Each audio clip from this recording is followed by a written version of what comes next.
Hello, everybody, and welcome to Ratliff Stadium as we are just about set to begin the brand new season of Odessa High football. And the Broncos tonight, in a couple of weeks, will have Permian.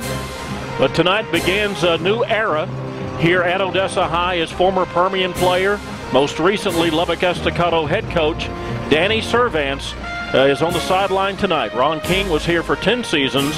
He has moved on, and ironically, the defensive backs coach at Permian.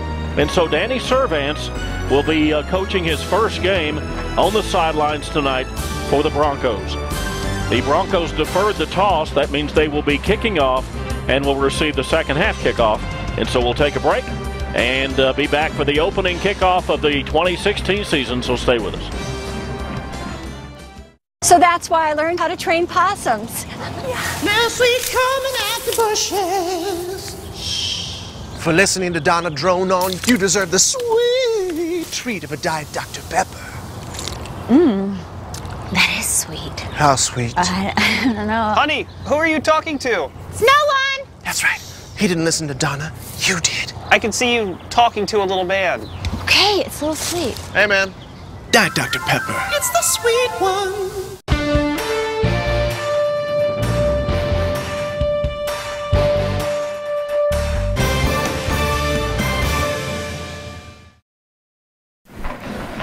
We'd like to thank all of our sponsors for making all of these broadcasts possible this season.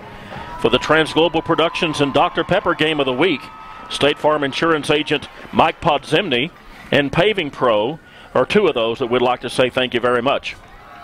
So the Broncos will be kicking off to start the ball game, meaning Ulysses Gutierrez will tee the ball up. They'll be moving from right to left, meaning they'll be moving from the south to the north here in the first quarter.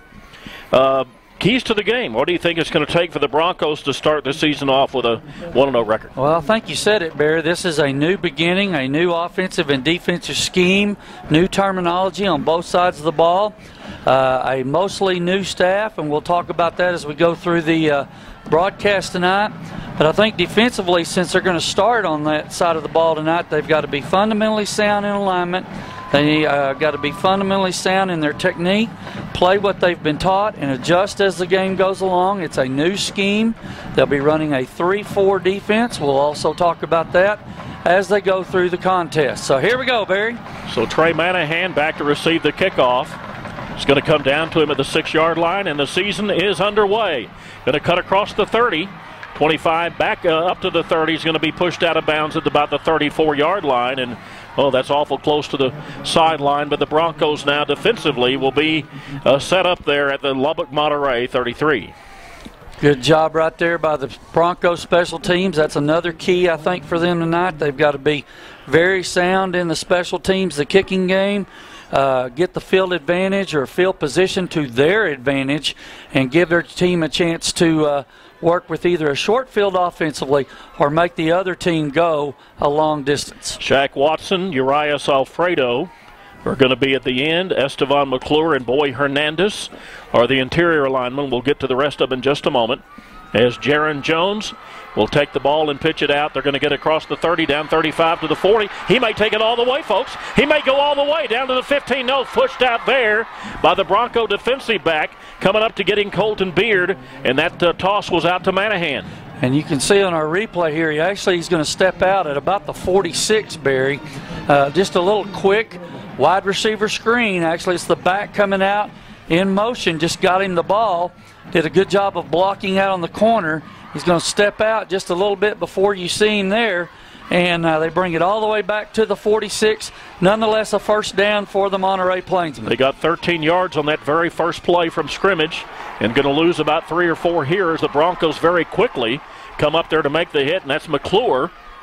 Estevan McClure. The linebackers, Tanner Houston, Oscar Lucio, and Reed Anastasio. Father is the defensive coordinator.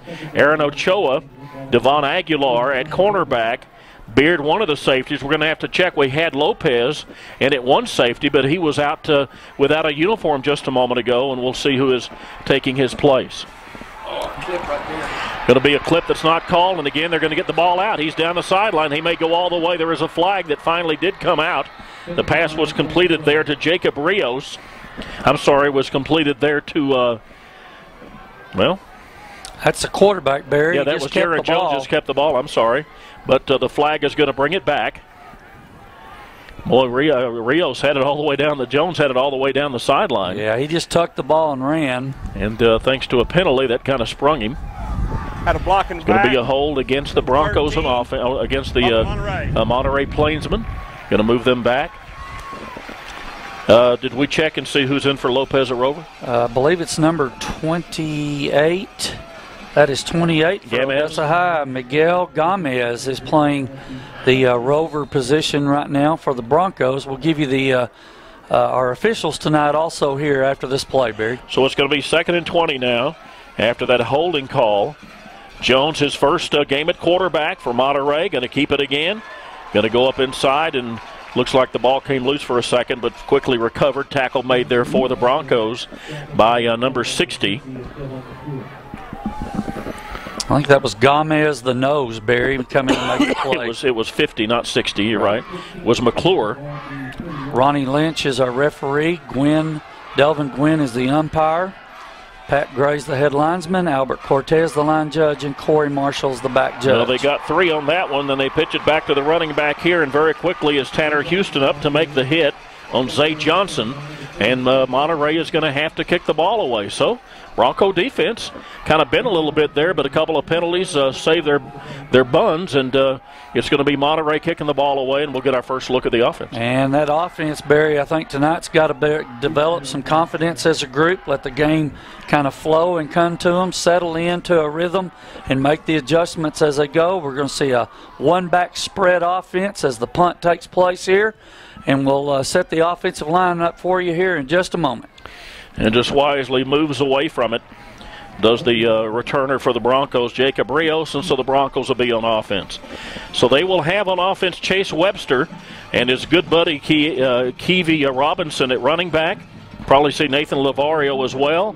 Receivers are Conrad Martinez, Jacob Munoz, Zay Brown, and Aaron Contreras. And up front, the all-important line, Bailey Perez, Mason Sanchez at tackle, Joaquin Zuniga, and Roy Garcia at guard, and Christian Alvarez will be the center. Again, we see the spread offense here with only one back in the backfield. Is a very aggressive Monterey Plainsman defense.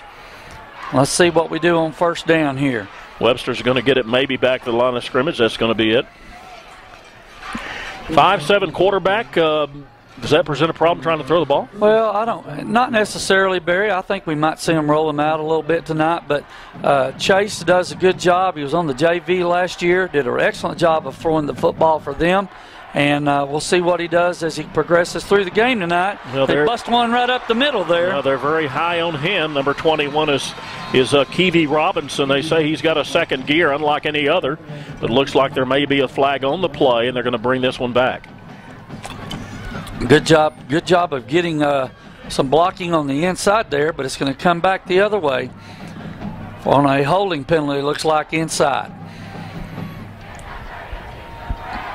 Did a good job of opening that up, though, and Kive did a really nice job of seeing the opening and running to daylight there on that play. Going to bring up a 2nd and 12 after the mark-off.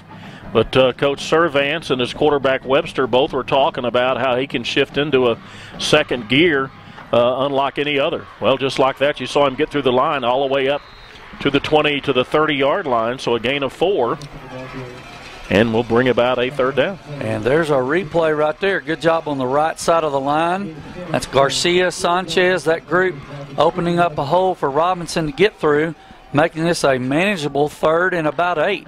Corbin Whitfield on the tackle there for Monterey. Need to get out to the 38-yard line for a first, so 8 yards, as Kyle mentioned, is what they need and not able to connect. And so the Broncos, much like Lubbock Monterey, will have to kick. There is a flag on the play, and we'll see what that's all about. The flag was, the ball was intended for Zay Brown.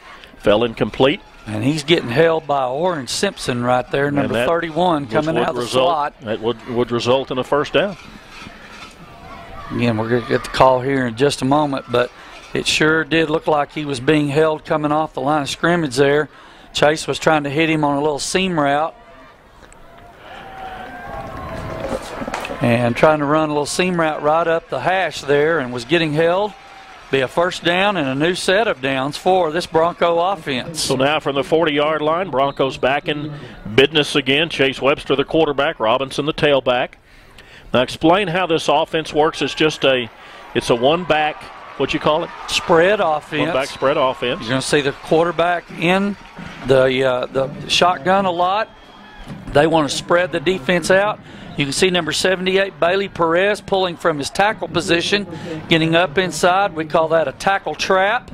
Getting up inside and getting another excellent gain for the Broncos. In fact, he got 12 on that one. Brought back to the well again, Robinson. He, like the quarterback, only about 5'7", but looks to have a very powerful push with those legs of his. Good job up front again by that offensive line, getting about 6 yards on the play. Right now, they're just kind of feeling this defense out, Barry, seeing how they're going to line up and running some base plays to see what adjustments they need to make as they go on here. As Webster's back to pass. Now, that was a 7-yard gain, but that's going to be a TD for the Broncos as they get on the board first. Webster's first connection for a touchdown this season comes from about 40 yards away to Zay Brown. Play action pass by Webster there to freeze the linebackers. The receiver just gets wide open. The safety went to sleep there. Good route, good throw, and good catch. And a good first touchdown for the Broncos. Webster to Brown from 41 yards away. Gutierrez on to try the extra point to try to put the Broncos up by 7. But we had a little problem with the snap there, Barry, and the hold. So the attempt is not going to be any good. And it will be no good, so the Broncos will lead it 6-0 as we head to break. 7:46 to play in the first quarter, and the Broncos have struck first. I am so proud of you. Mom, we can't forget roses. Oh, you're right.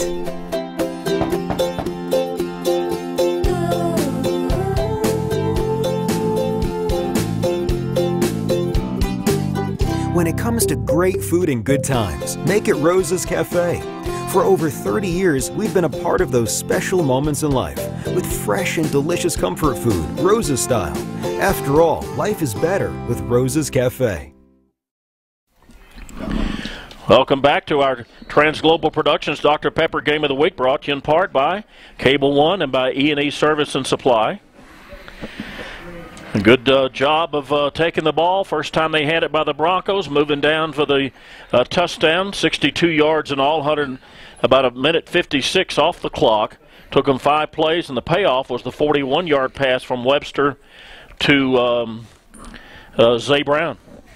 And an excellent job by that offensive unit of the Broncos. You couldn't ask for a better script to start the year in the first series off with, Barry. They had some real nice runs, mixed the pass in really well, got the coverage they want, actually a busted coverage there, and getting points on the board early. They can let this Bronco defense get some confidence and start playing a little more loose right now. Now they get to play with the lead. Going to get about 12 yards on this one before the Broncos finally able to get him. Oscar Lucio. This is a 3-4 scheme, folks. That means there will be a nose tackle right over the center, 2 defensive ends lined up, probably head up right on the tackles, 4 linebackers. This is a very, very aggressive defense that Matt Anastasio will put on the field. Now, last year we had Brian McClure the last 3 seasons. Now we've got Estevan McClure. It's going to be in the center. So the McClure family tradition carries on. That pass incomplete, as you noticed, as Jones could not connect with his receiver. And it's going to bring about a third and still the 2 needed. Need to get, as you can see there on the screen, to the 35 for a first. Good coverage there by Gomez in the Jones secondary. may just keep this one. Oh, he hands it off, and he's not going to get it. There's a bunch of red shirts there, and the Monterey Plainsmen do not escape for a first down. Let's see if we can get a couple of numbers. Coming up, one of the guys was the linebacker Lucio again. And Joseph Chavez, Barry, number 5, also playing some linebacker position right now. Also did a good job of getting in there. 3 and out. Couldn't ask for anything better. Get that ball right back to the offense and see if you can put a second drive and some points together. Last time they punted out of bounds, Broncos started on their 28-yard line. May have a little bit better field position here Can't imagine either with a 4th down and 3 that they would do anything but kick it. This one's going to be returnable, but no, he's going to call a fair catch. Just let it bounce. What a kick. Had a nice spiral on it, turned over like a pass, and going to end up being down just inside the 15-yard line. Isn't it better to catch that, though, rather than let it – I mean, you cost yourself 25 yards of field position. Yeah, maybe so, Barry. Probably a first-game jitters a little bit, maybe misjudged how far this young man can kick or punt the football. But nonetheless, they do have possession. And let's see what they dial up here. Dean Garza is the offensive coordinator. He was a former Permian staffer, was at Allen High School the last several years when they had their very successful runs in the playoffs and state championships. He is the offensive coordinator, and he is dialing up this offense right now. Let's see what he calls on the second series here for the Broncos. Well, Zay Brown has been who they've thrown the ball to each time so far tonight. Again, going to pass it back to Robinson. He's related to Kobe Robinson at Permian, right? I believe that is correct. This young man, I saw him play JV ball a few times last year out here on Thursday nights. He broke a lot of runs for that Bronco JV. He's got excellent speed, just like Kobe does. And you get him in the open space, he is very, very dangerous. So a gain of 1 up to the 16-yard line means a 2nd and 9. Going to throw the ball. Webster, though, is going to have to tuck it and run it. Going to try to throw it at the last second. Does have a man open at the 30, but it looks like it falls incomplete. Yeah, good little crossing route right there by number 23 for the Broncos. So I'm trying to figure out who that would be. Hood. That's Hood. Yep. And just couldn't keep up with it there. Couldn't break it in, but that was a nice little crossing route, and Chase did a good job of keeping his feet moving and finding him, just could not connect there. Going to be 3rd and 8 now from the 17. Going to throw it out very quickly. Going to be short. Nope. Can't quite get the connection with John Franco, and so they are going to have to punt. A little out route right there by the slot receiver. Franco was lined up halfway between the outside receiver and the tackle on this side. Ran an out route, like I said, just couldn't bring it in. And we'll see the punting team for the Broncos. Now, this is a key factor for them, I think, this year, Barry, and especially right now. We've got to flip the field, see if we can get some field position here. We need a good coverage punt here by the Broncos special teams. Let's see what happens. John Franco to kick the ball away. Monterey is planted there at midfield. He's going to call for the fair catch, and they will start this drive on the Broncos side of the field at the Bronco 49. Well, we've seen 2 drives offensively, Barry. First one, like we said, was a really good start to the year. That one kind of sputtered a little bit. Now the Bronco defense has got to kind of bow up here, see if they can keep them somewhere where they are now, not lose any more field position. And with 5:31 left in the first quarter, let's see if they can get that ball back to the possession of the Bronco offense. So starting this drive on the Bronco side of midfield, Monterey will hand the ball off. No, he's going to throw it. Has a man open, but he overshot him. In fact, he had it right in his hand, but he couldn't hang on to it. Kalen Waits-Nessif was the intended target. Last year, 32 catches, just under 700 yards, 7 touchdowns. So he's definitely going to be the guy they're going to be looking to more than just that one time tonight.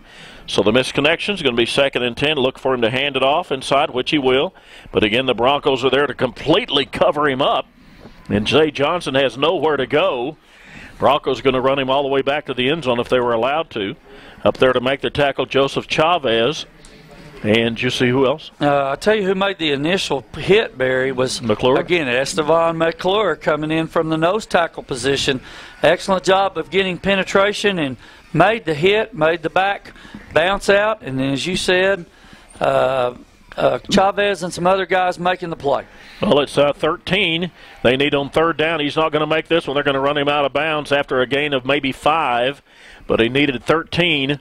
And so the Broncos defense, again, Kyle, certainly does the job. 3 and out. This is an attacking, aggressive defense. As I said, Matt Anastasio is the defensive coordinator. He's going to dial up some run blitzes. He's going to be very aggressive.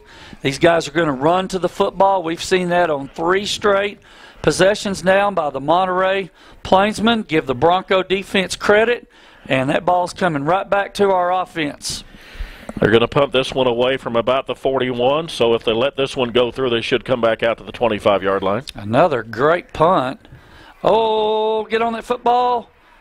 And it got out of bounds. Kind of dodged a bullet right there. You got to make sure and catch the ball. Can't have that coming off the shoulder pads. That's what happened there. Just came right off the chest plate.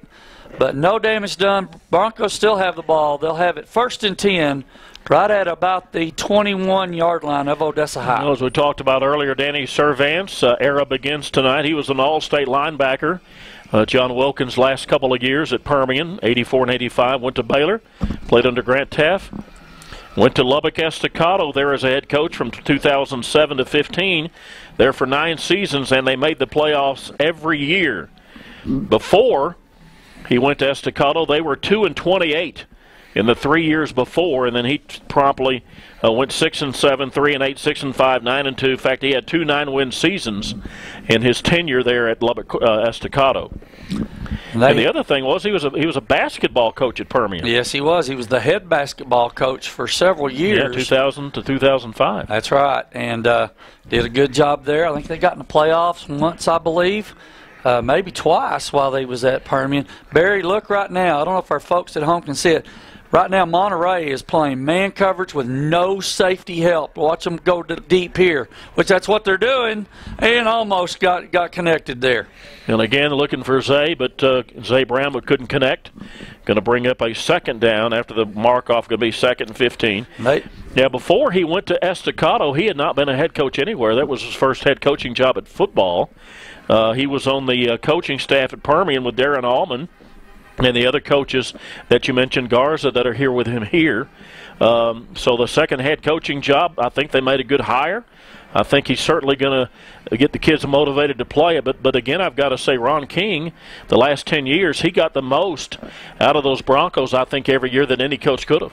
Well, and made a couple playoff runs. Of course, you and I both know that certainly during the Ron King era, one of the best players, certainly, and now playing in the NFL, is Bradley Marquez. He was part of that that team and that run for Coach King as well. But this is a new era.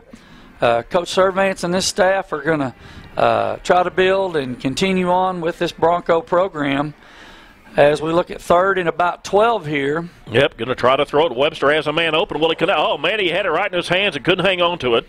So Webster put it right where he needed to, but again, they cannot connect as they tried to get the ball out to Jacob Munoz, but it falls incomplete. So now the Broncos are going to have to punt for the 2nd time tonight. And the last time they punted from the, from the 18? 17-yard line. Now from the 17 again. And they had single-man coverage there, Barry, with no safety in the middle of the field. Just a little off right now. He burned him with Brown earlier, and I bet he's going to burn him again before the night's over. And, you know, Barry, that's probably a little adrenaline. First game, really hyped up. As they go through, they'll get on connection there. As a great job by Look who made the tackle. Yeah. Would it be 5-0 again? Yeah.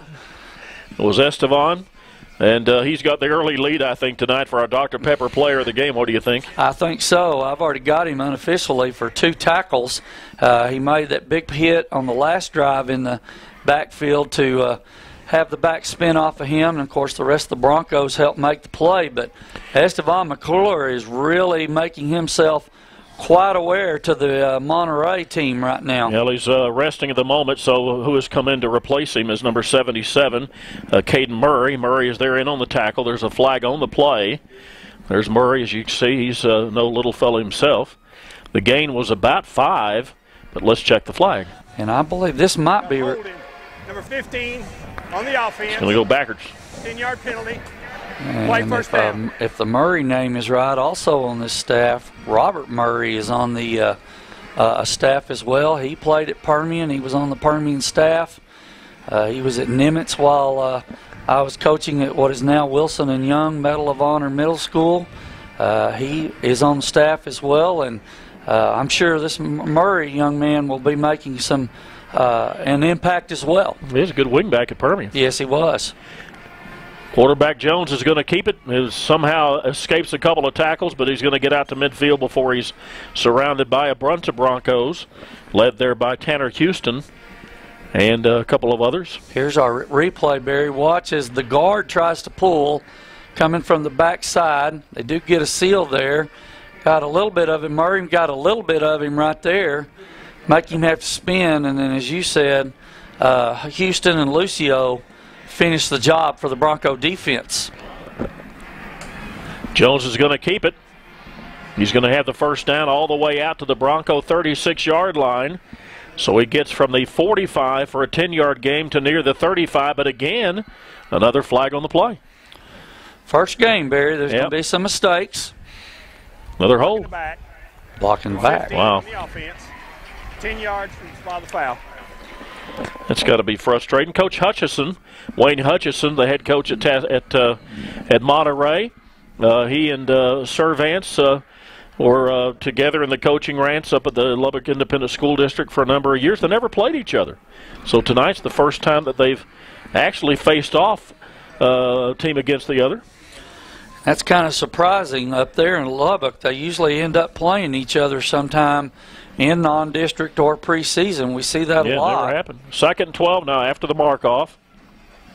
Jones is going to throw it. Looks like he bounced it. Going to be incomplete.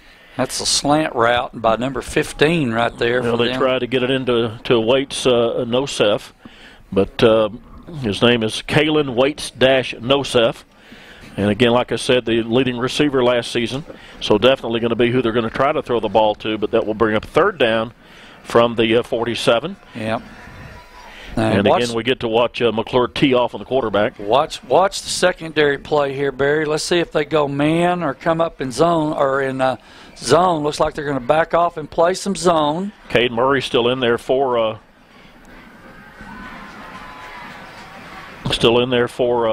who I mentioned, McClure. So they try to get the ball out to the receiver, and again it falls incomplete. Try to get the ball to Xavier White.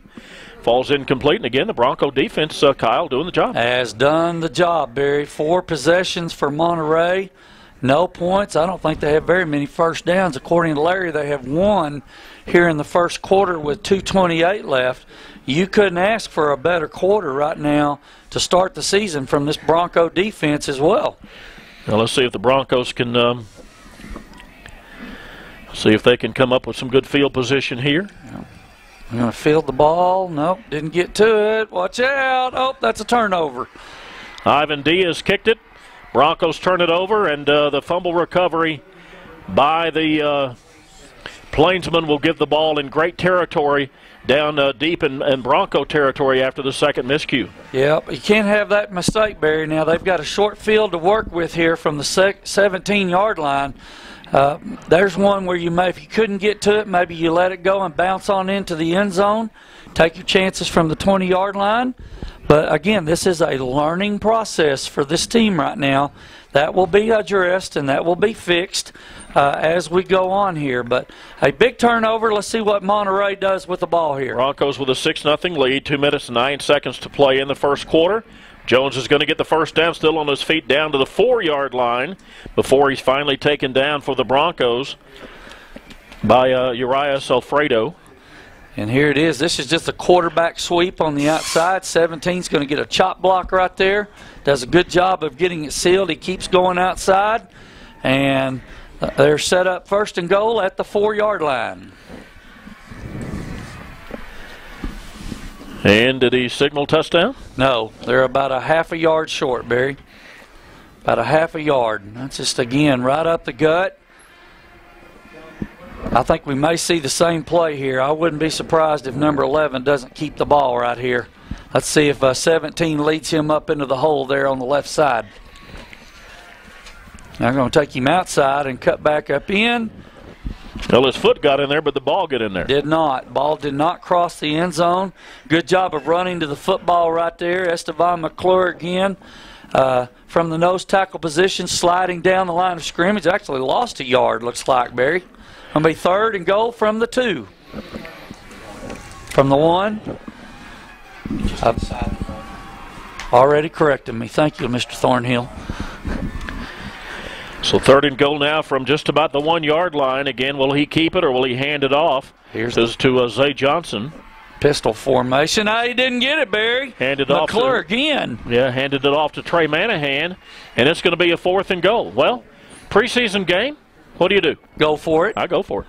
Oh, yeah. Preseason, they're going to go for it. No, they're going to kick the ball, Barry. They want the points. But, man, what a job by the Bronco defense. 1st and goal from right inside the 4-yard line. They've held this bunch to a 4th down and 1 from the 1 and forcing them into a field goal attempt. Great job by the Bronco defense here. It's only a 17-yard try. And it's going to be up. And good. So Taylor Williamson will get the Monterey Plainsman on the board, but that's got to be a victory for the Broncos that gave up a fumbled, muffed punt at the 17, but hold the opponent to only a field goal. So with 17 seconds to play in the first quarter, Broncos lead now 6-3. As a busy mom, I'm always all over Odessa. Lucky for me, so is Medical Center Health System. So when the kids needed flu shots and sports physicals, the clinic at Walmart was my first stop. Then Mr. Fix-It hit his thumb with a hammer last weekend. Fortunately, urgent care was close by. The big baby. And it's nice to know that Family Health Clinic is always there with quality care and flexible pricing. Whenever I need them, wherever I am, Medical Center Health System has my family covered. They're my one source for health. Try Texas Burger's new Banana Royale. You'll love it.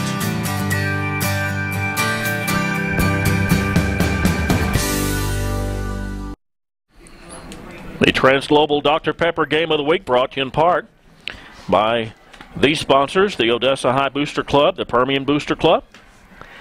That was a victory for the Bronco defense as they gave up the ball in the 17 after a muffed punt. Only allowed the Monterey Plainsmen to go 16 of the 17 yards in 5 plays, 2 minutes and 2 seconds. Remember, the first play was a 12-yard run down to the 5, and from there the Bronco defense snuffed them out and held them to the field goal.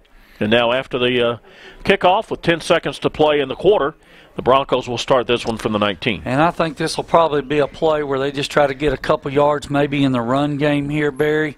See if they can get some manageable yards on 2nd down with 10 seconds left, get out of the quarter, flip the field, and see how they start the 2nd quarter. Now let's see if they listen to you. Yep. Number 4 is the quarterback now for Odessa High. That's Trey Smith. We thought we might see him a little bit tonight. So that's going to be the end of the quarter as they just simply hand it off, as you said, to Robinson. And we will take it to the house and take it to the other end of the field and be back with the 2nd quarter. So after 1 quarter, as we open the season here at Ratliff tonight, the Broncos lead the Monterey Plainsmen 6-3. Ready for the best deal ever from Cable One? For a limited time, $25 gets you 100 megs. Really, $25? That's half price on high-speed internet. We've never offered you so much for so little. So call Cable One at 855-740-8971. 100 megs means reliable Wi-Fi and the best streaming on all your devices, all for just $25. But this half-price deal ends soon. So call and switch today. Cable One, the face of fast. Everything in Texas is just bigger, and every Texan knows bigger is better. We've got the biggest State Fair mascot, the biggest food, and even the biggest critters. Because we're Texans, Paul Evans Carpet and Flooring knows the value of big. Paul Evans' huge in-stock inventory and Texas-sized values on carpet, vinyl, hardwood, tile will help you get your place in Texas proud shape without breaking the bank. Paul Evans Carpet and Flooring, downtown Odessa, under the huge Texas flag. Our Transglobal Productions Dr. Pepper Game of the Week brought to you in part by Paul Evans Carpets and by Diamond Pump and Transport. Certainly appreciate all of our sponsors that make these broadcasts possible. 9th game in the series between the Broncos and Lubbock Monterey. Broncos have won 6 of the 8. Non-district 4-1. They've also won the last, 3 in a row. Oh, what a catch. Wow. I think that's jinx. We both said that at the same time. Wow, what a catch by number 7, Tyrone Caulfield right there on the fade route. It's going to come right into your living room, folks. Watch. This is a sophomore making the catch, Caulfield. Kind of a push-off there, wasn't it? But what a catch he comes down with, and they're all the way out to the 48-yard line. I think we had a fumble here on this play, Barry, but I think we got it back. Maybe a little exchange problem between Trey Smith is, again, the quarterback there, number 4. You saw him throw that pass the play before, put it right on the outside where it needed to be. We had a little problem with the exchange there. It'll be 2nd and 11, almost 12. Caulfield had a pass reception for a TD last week in the scrimmage, 8 yards. Comes up with a great catch there, so now a 2nd down from near midfield. And this is a blitz, Barry. This is an outside linebacker blitz. They had more people coming than OHS had to block, especially on the left side. They came from the edge and got to Smith there for about a 7-yard loss, maybe 8 yards there. It's going to be 3rd and long.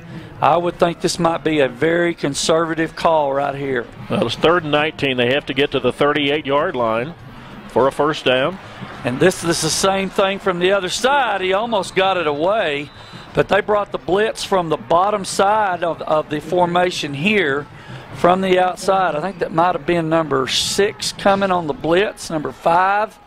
Can't tell. He's got his jersey kind of rolled up there, but they brought the blitz from the outside here and forced him into a hurried pass and decision, and it's incomplete. The Broncos will have to punt on 4th down.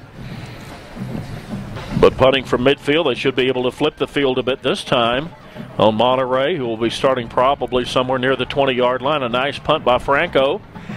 The punt gathered in there by Monahan at the 31-yard line, and with a 6-3 lead, Broncos defense comes back out on the field facing the Monterey Plainsmen from the 31-yard line. Been very impressed, Barry, so far with this Bronco defensive unit. They have been played very aggressive.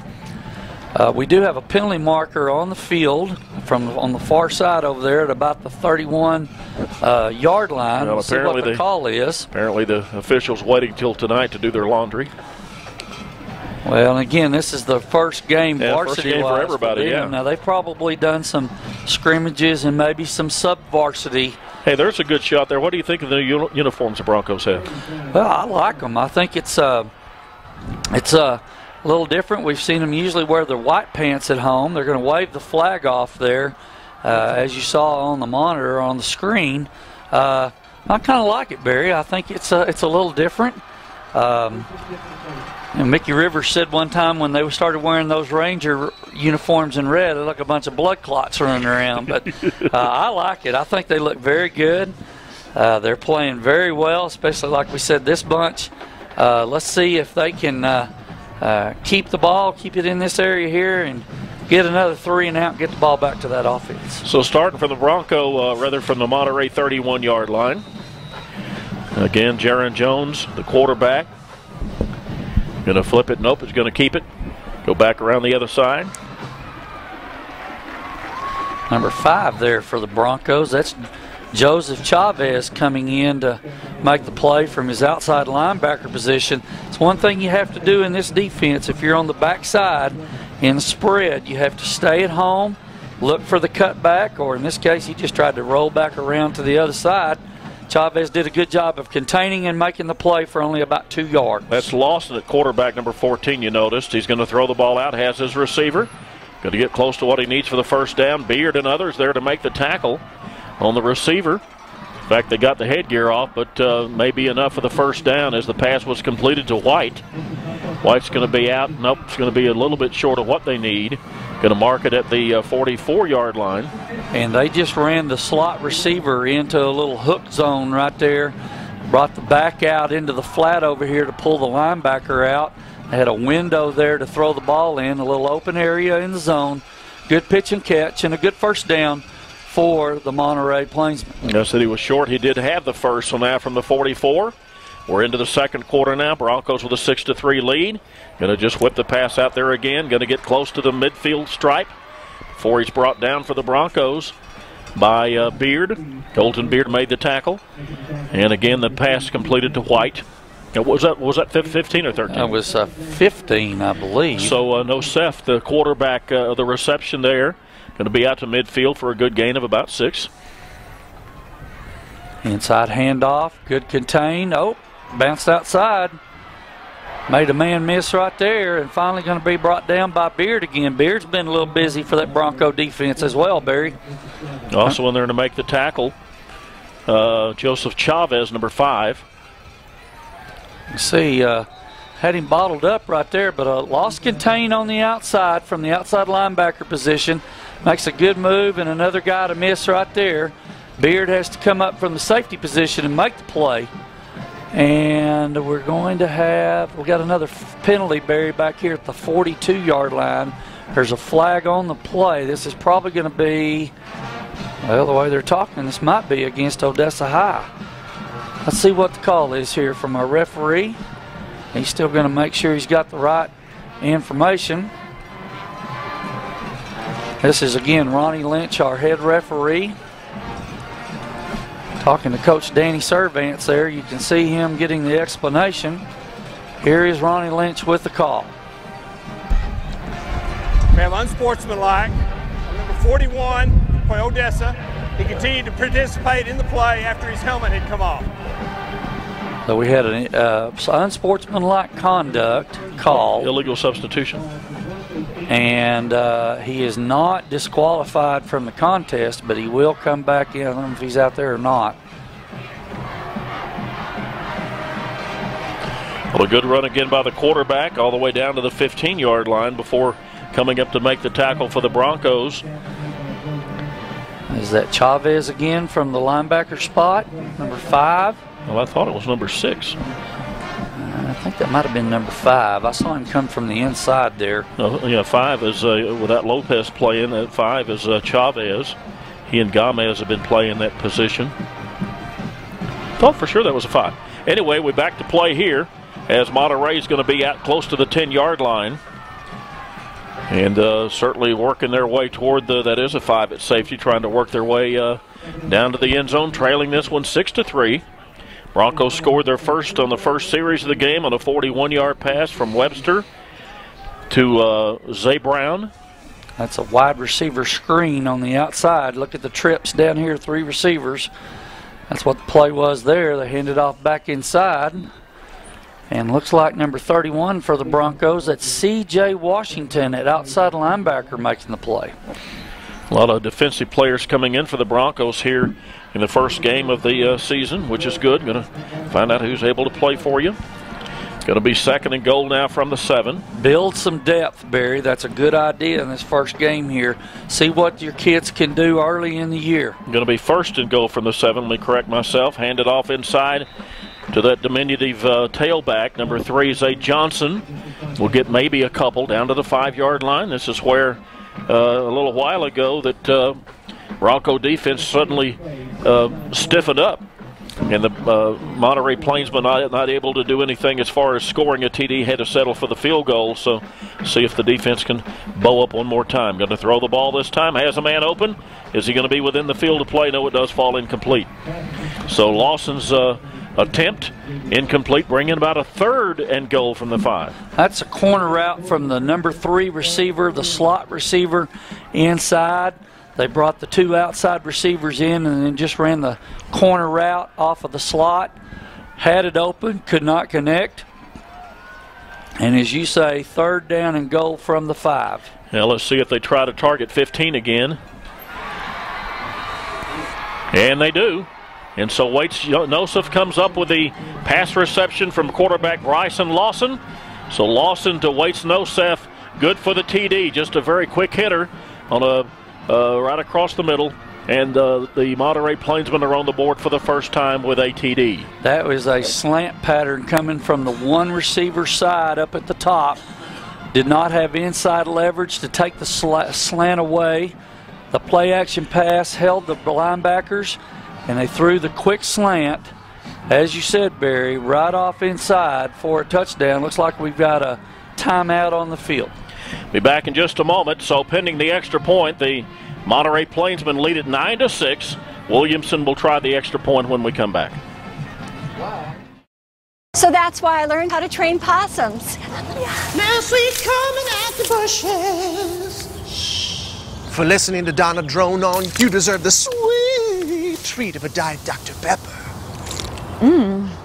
That is sweet. How sweet? I don't know. Honey, who are you talking to? It's no one! That's right. He didn't listen to Donna. You did. I can see you talking to a little man. Okay, it's a little sweet. Hey, man. Diet Dr. Pepper. It's the sweet one.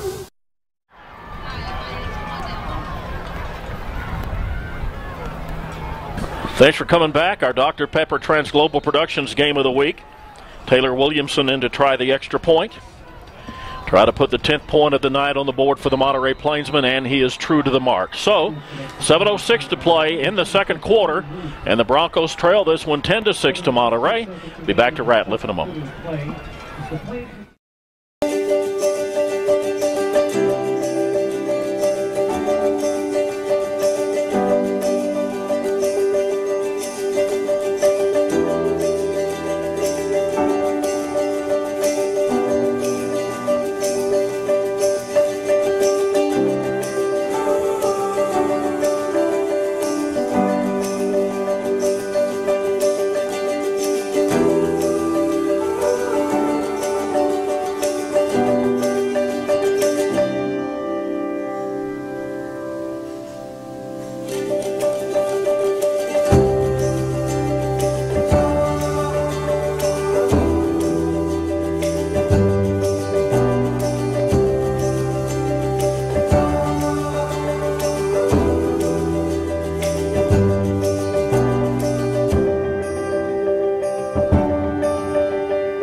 Enjoy the best cheeseburger in town at Texas Burger.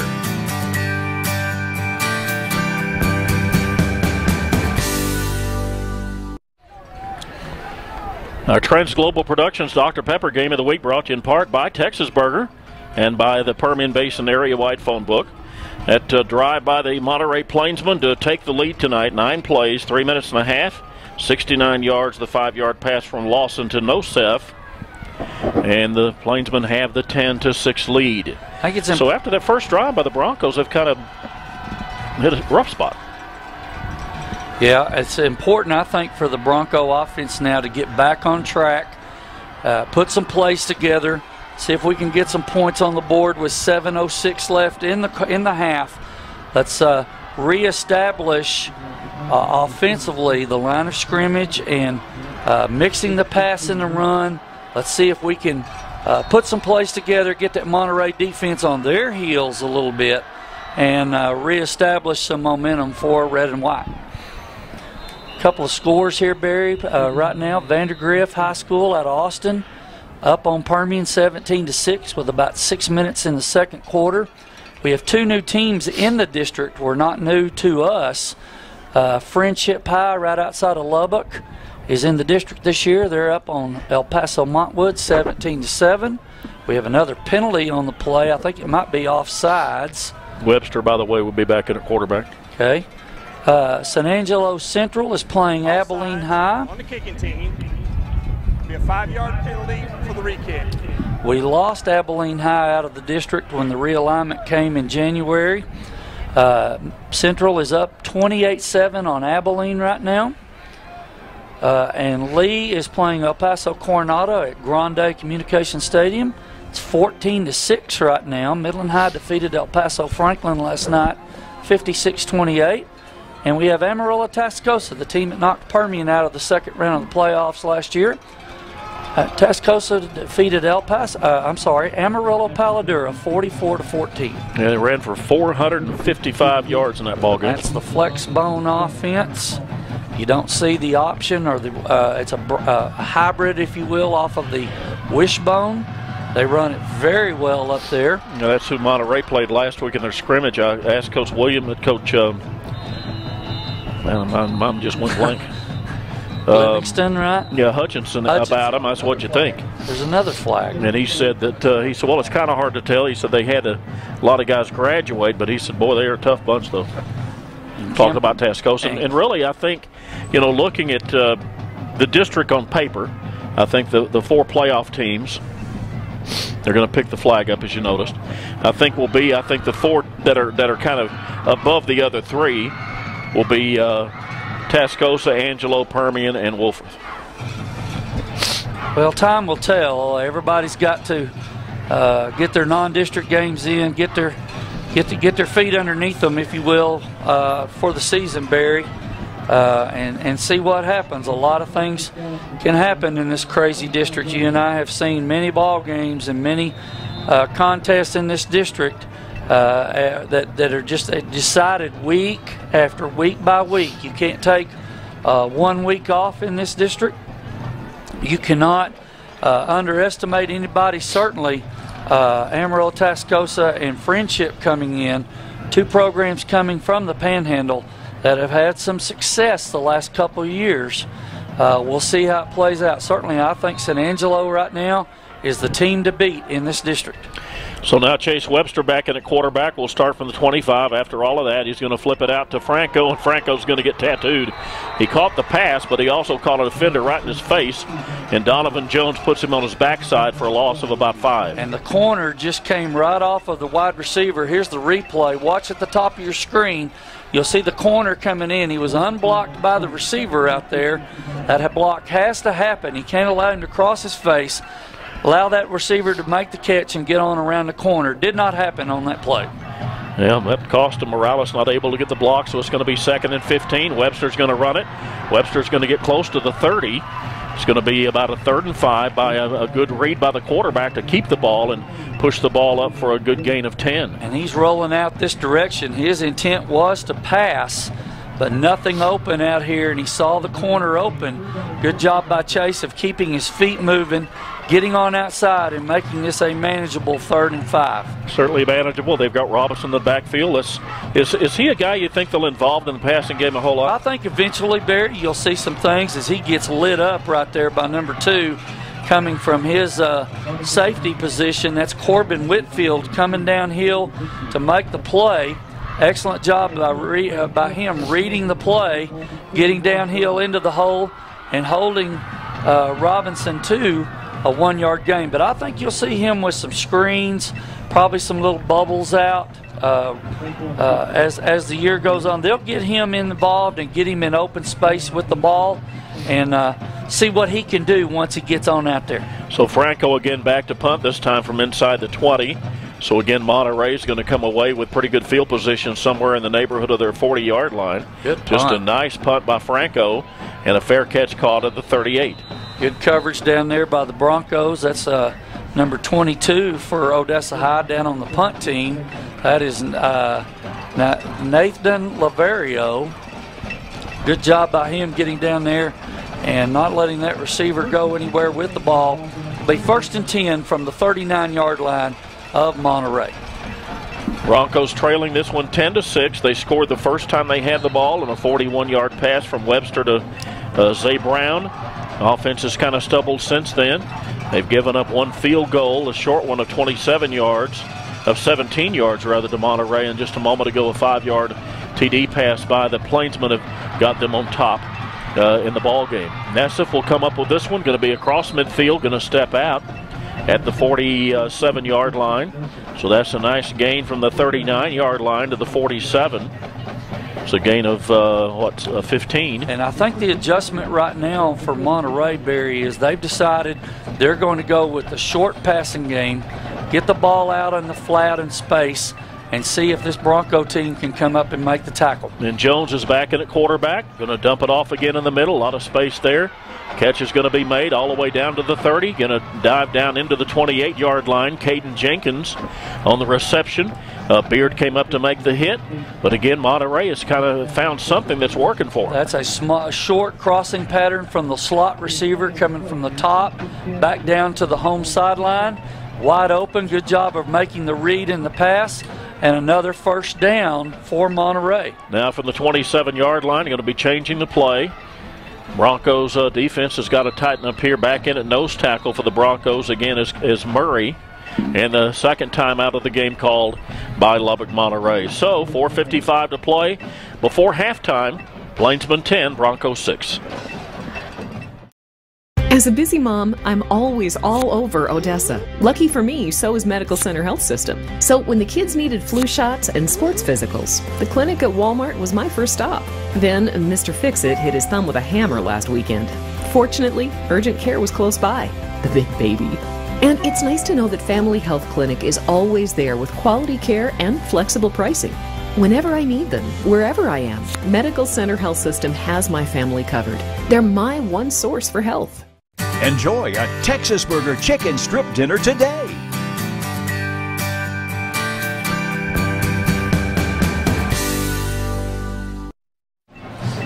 Our Dr. Pepper Transglobal Productions Game of the Week brought to you in part by Medical Center Hospital and by the Nimbus Drinking Water System folks. Thank you for making these broadcasts possible. Going to be a keeper by Jones. Jones is going to be swallowed up by the defense, but not before he's out near midfield, out near what he needs for the first down. Brought down for the Broncos by the linebacker Tanner Houston, number 42. But that's going to be close to what he needs for a first. Probably going to have to measure it. Let's check real quick. They have it marked as a third down. A second down, rather. Yeah, just a little short. About a half a yard short, looks like. Right. So here's another thing about the spread offense, Barry. Right now, they're going no huddle, calling things from the sideline. They're not letting OHS make any adjustments at all. Jones has a man open down the field and fighting for a position. Going to be well, it could be go either way, I think. Nessif was the intended target. Back there defensively for the Broncos, Aaron Ochoa.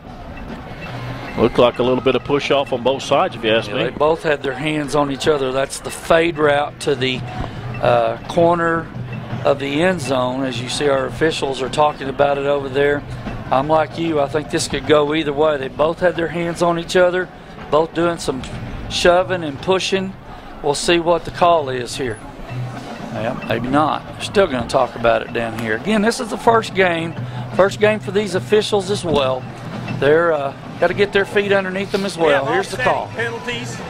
You got holding on both teams. Replay second down. Offsetting holding penalties there, Barry. So playing a little handsy with each other means they're going to just simply replay the down. Second down and only about a half a yard needed for a first.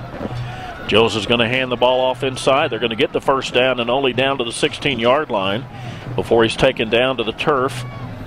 See if I can see who made the tackle for the Broncos. It was Riccio. Julian Riccio coming up to make the play. They saw 6 in the box for Odessa High. I'm talking defensively now.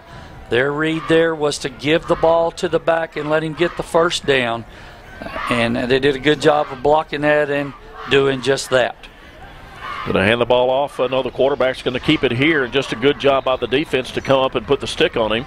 Again, up there to make the tackle is Joseph Chavez. Gain of maybe a yard.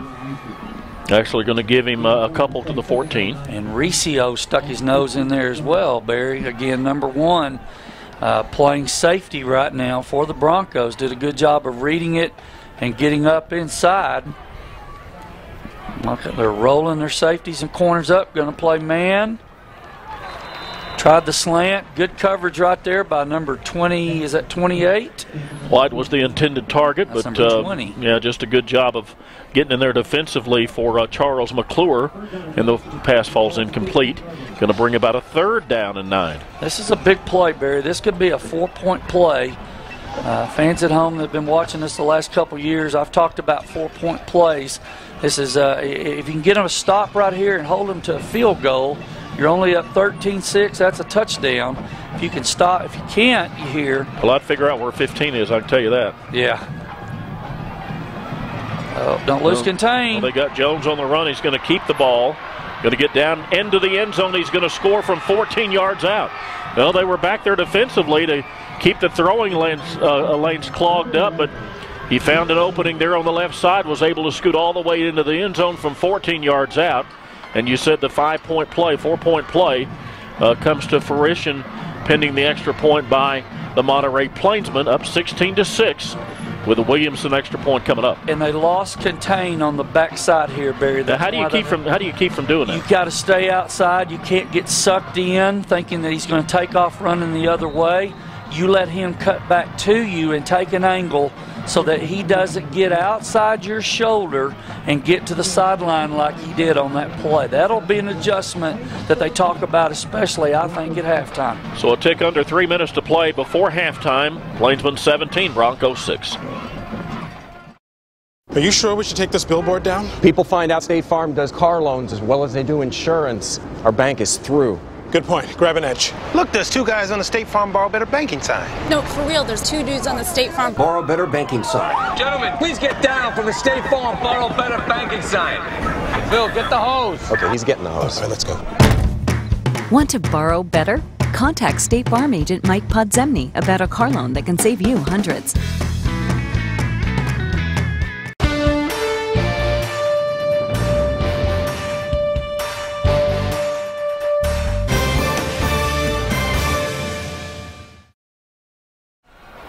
And what a beautiful shot there from Robert Carrillo's a camera there in the south end zone here at Ratliff Stadium.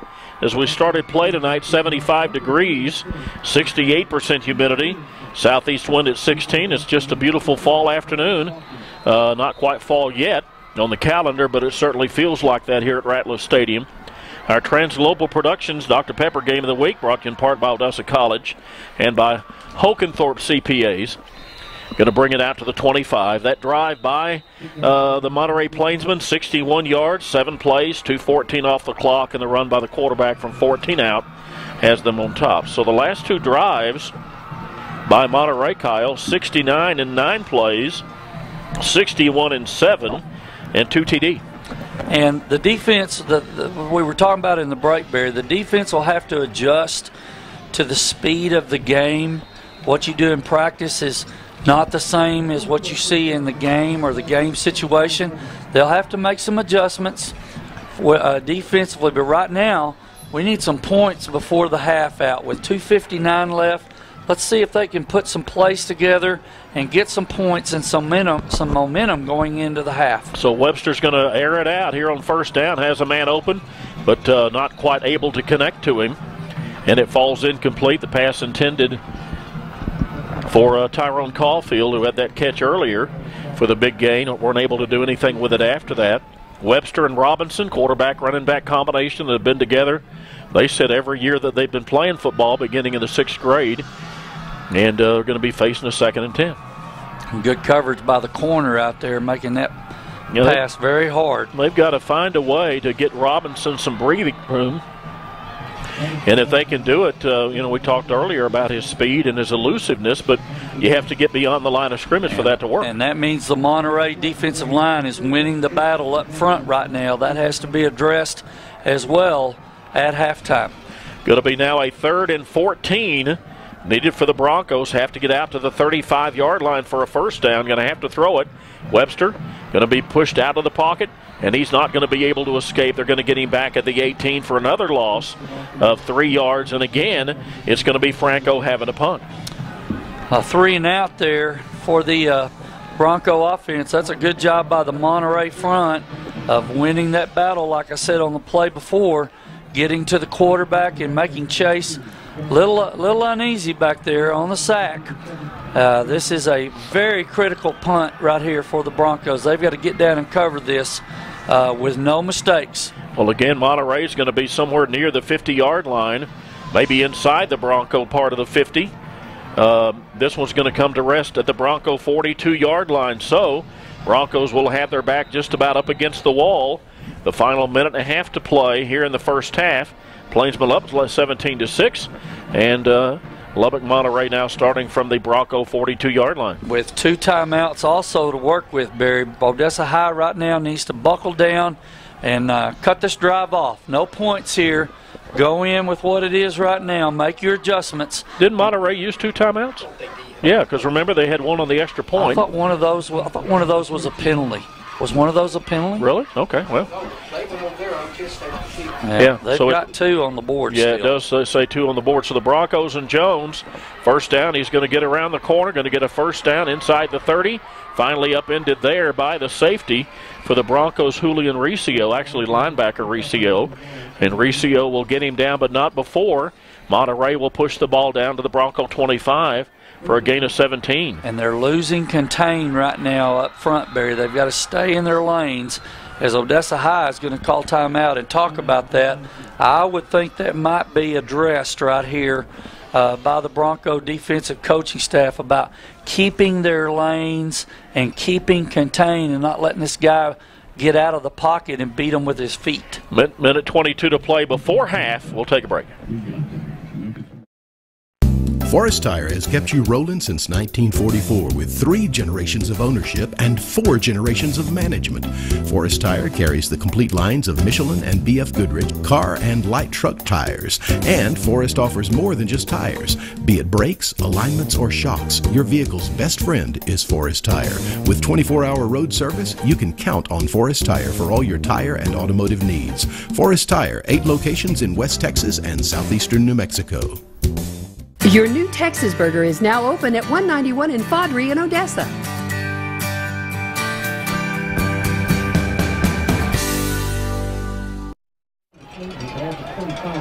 Our Transglobal Productions Dr. Pepper Game of the Week brought to you in part by Paving Pro and by State Farm Insurance Agent Mike Podzimny.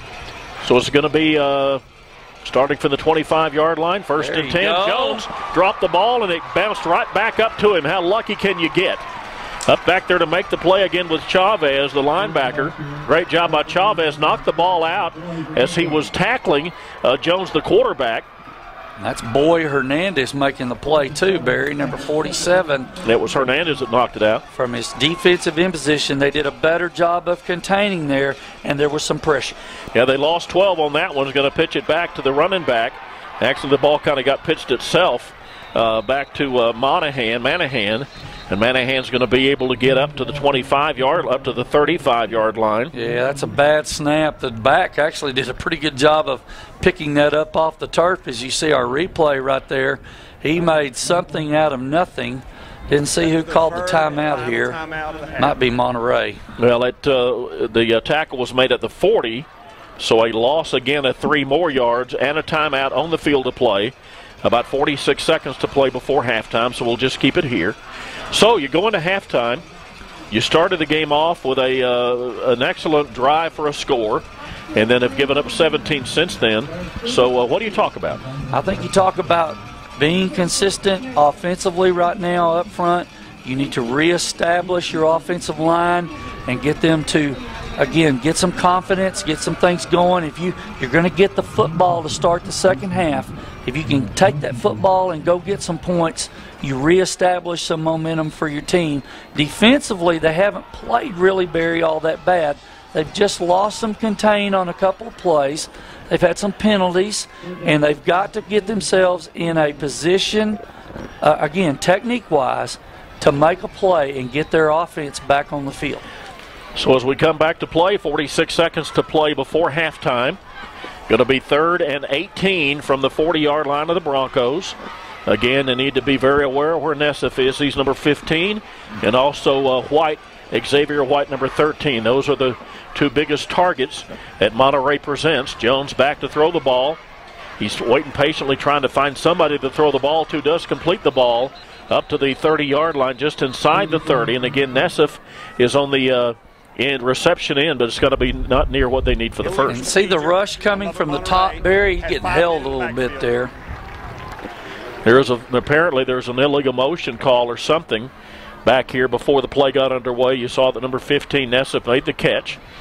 Came across. But the call was before the play got underway, so they have to accept the penalty. And he came on across the field on a crossing route there. I thought number 9, Aaron Ochoa, did a really good job of staying in coverage and making the play. But again, the contain has to happen from the front 3 of the Bronco defensive line. So now 3rd and 30 from the 45-yard line. They have to get down to the Bronco 15 for a first. Jones is waiting, finds a man down the center of the field and almost completed it. Oh my goodness, almost got the ball to the receiver, but they couldn't quite connect. Intended target was what's the rascally rabbit? Julius Price was the intended target, but it falls incomplete.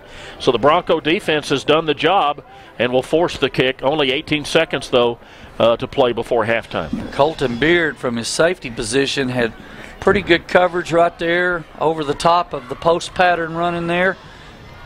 Did a good job of getting in coverage and forcing this Monterey punt. Now, don't want to do any kind of make any kind of mistake here, a muff or whatever. You've got to make sure that you handle the ball. Well, they don't even get away from it. They don't have anybody deep right now, Barry. They're going to let that ball go. Kick sideways.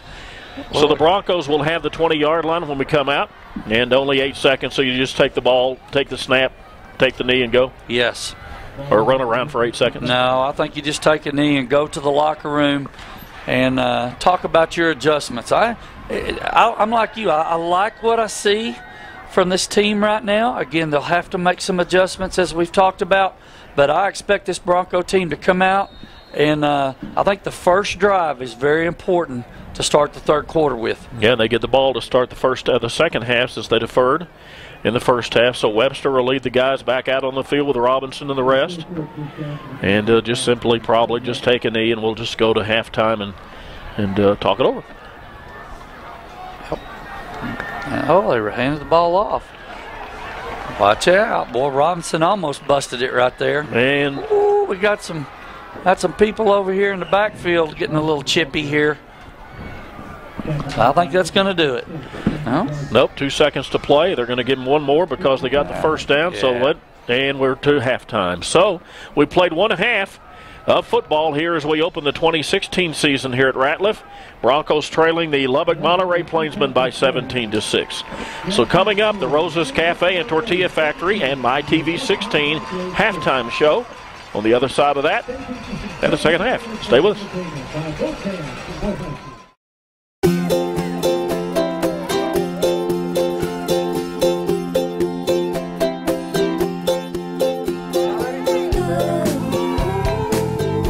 Every occasion, at any age, make it Rosa's Cafe for great food and good times. From generation to generation, we've been making memories for families across the Southwest with fresh and delicious comfort food, Rosa style.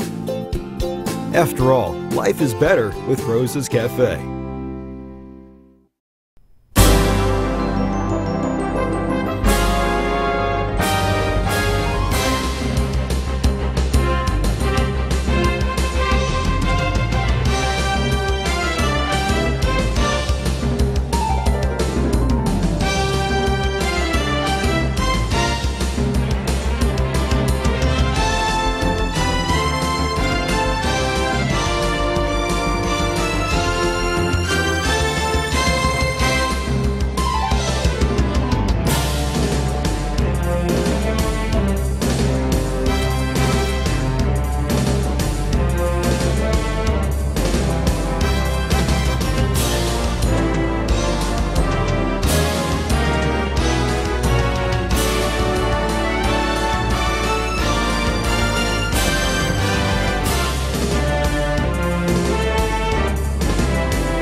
Welcome back, everybody, to Ratliff Stadium. Another great halftime show by the Odessa Marching Band. Halftime show presented by Rosa's Cafe and Tortilla Factory. These replays every Sunday night at 9 o'clock on My TV 16. First half, 17-6. Monterey on top of Odessa. I guess the stats, Kyle, are probably similar. Very similar to the score, Barry. Right now, if you look at comparing the statistics, Monterey has 9 first downs in the game. OHS has 3. Monterey led by Jaron Jones, a quarterback, 10 rushes, 10 carries, 53 yards, and a touchdown. It's also thrown one to Kalen Waits-Nosef. He's got 3 catches for 26 yards and a touchdown. 7 of 14 in the first half for 74 yards for Jones. At 89 yards rushing as a team in the first half. Odessa High led by Keve Robinson's 10 carries for 32 yards. Chase Webster himself, 3 carries for 6 yards. They had 31 yards rushing. That has to come up in the second half, Barry. They've got to run the ball a little bit, get that Monterey defense on their heels, and that'll open up the passing game.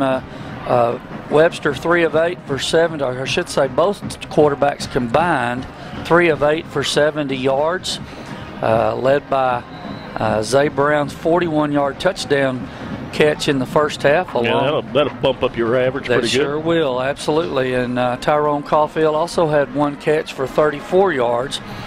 101 total yards, like I said, Barry, that has to come up as well. They've got to take this ball to start the third quarter here, march down and get a touchdown if they can, or get points, and reestablish some momentum. I think, like I said before the first half ended, I think this is a key drive for the game for the Broncos to start this third quarter. Now the Monterey Plainsmen scored on a 5-yard pass from Lawson to Nosef, 14-yard run by the other quarterback, Jaron Jones, and a field goal of 17 yards.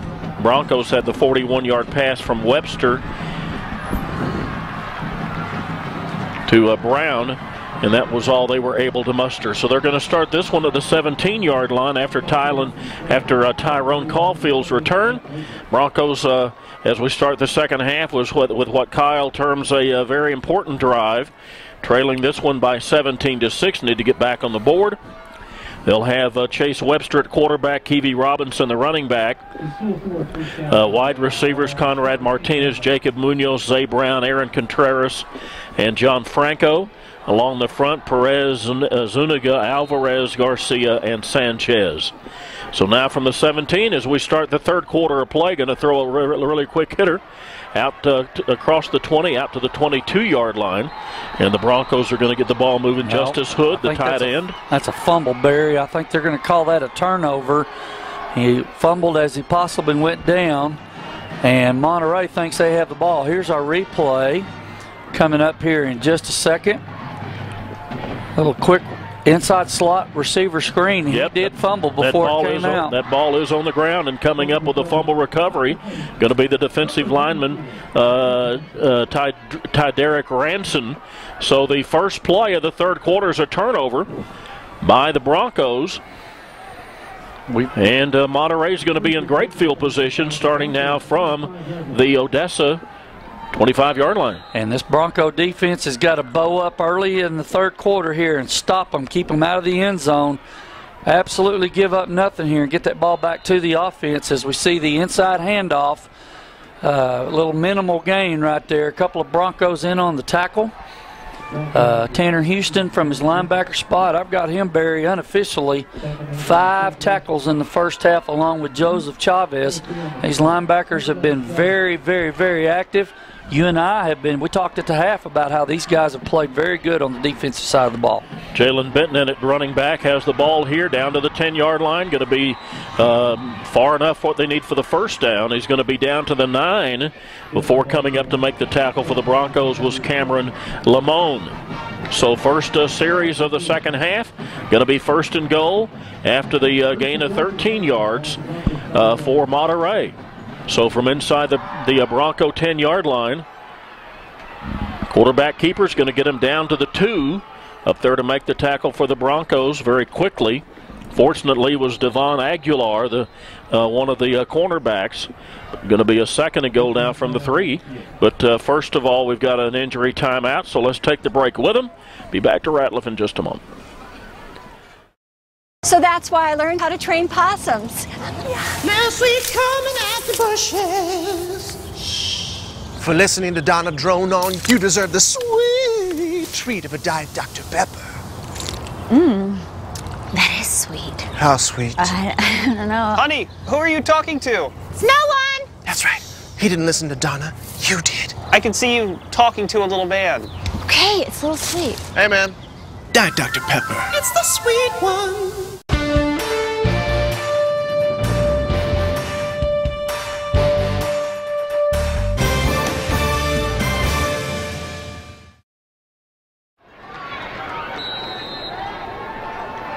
As we come back to play, going to be second and goal. Jones will carry the ball. He's going to be into the end zone. Well, he had a shot at him back at the 5-yard line. able to slither through there. And for the third time tonight, and the second time that Jones has scored on the ground, the Monterey Plainsmen are on the board, lead at 24-6, 23-6 with the extra point to come. Well, they just missed a tackle out on the edge there, Barry. They had pursuit coming from the secondary. They had a good angle to the play and just didn't break down and make the tackle. And as you saw, he got into the end zone. The extra point is good. Williamson's extra point makes it 24-6. So just barely into the second half with 10:46 to play in the quarter. New score, Plainsmen 24, Broncos 6. E&E Service and Supply is your leader in well service supplies and rig packages. We manufacture oil savers, rod transfers, rod strippers, pipe wiper blocks, weight indicators and pads, rope sockets, drop valves, guy line blocks, swab mandrels, fishing tools, slip cylinders for Advance, BJ, and Giberson, and a whole lot more. Please come by E&E Service and Supply at 3501 Brazos. Texas Burger Ice Cream, the cool end to a great meal.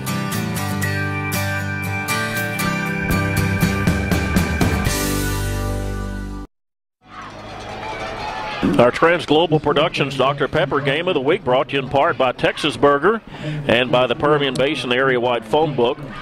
Well, after the Hood fumble, very quickly, the Monterey Plainsmen back on the board, 25-yard drive and only 4 plays, less than a minute.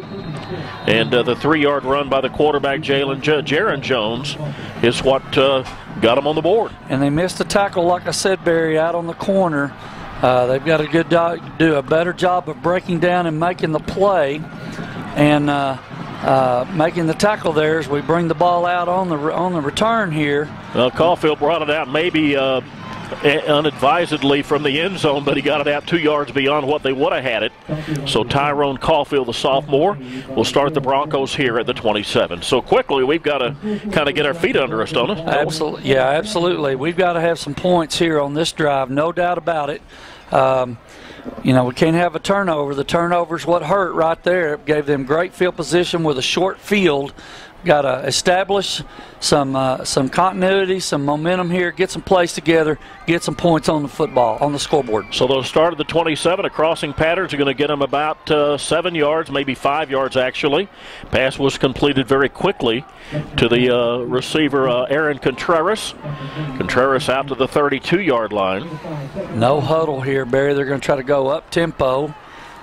And there goes Robinson in the middle. Good job right there of blocking on the left side.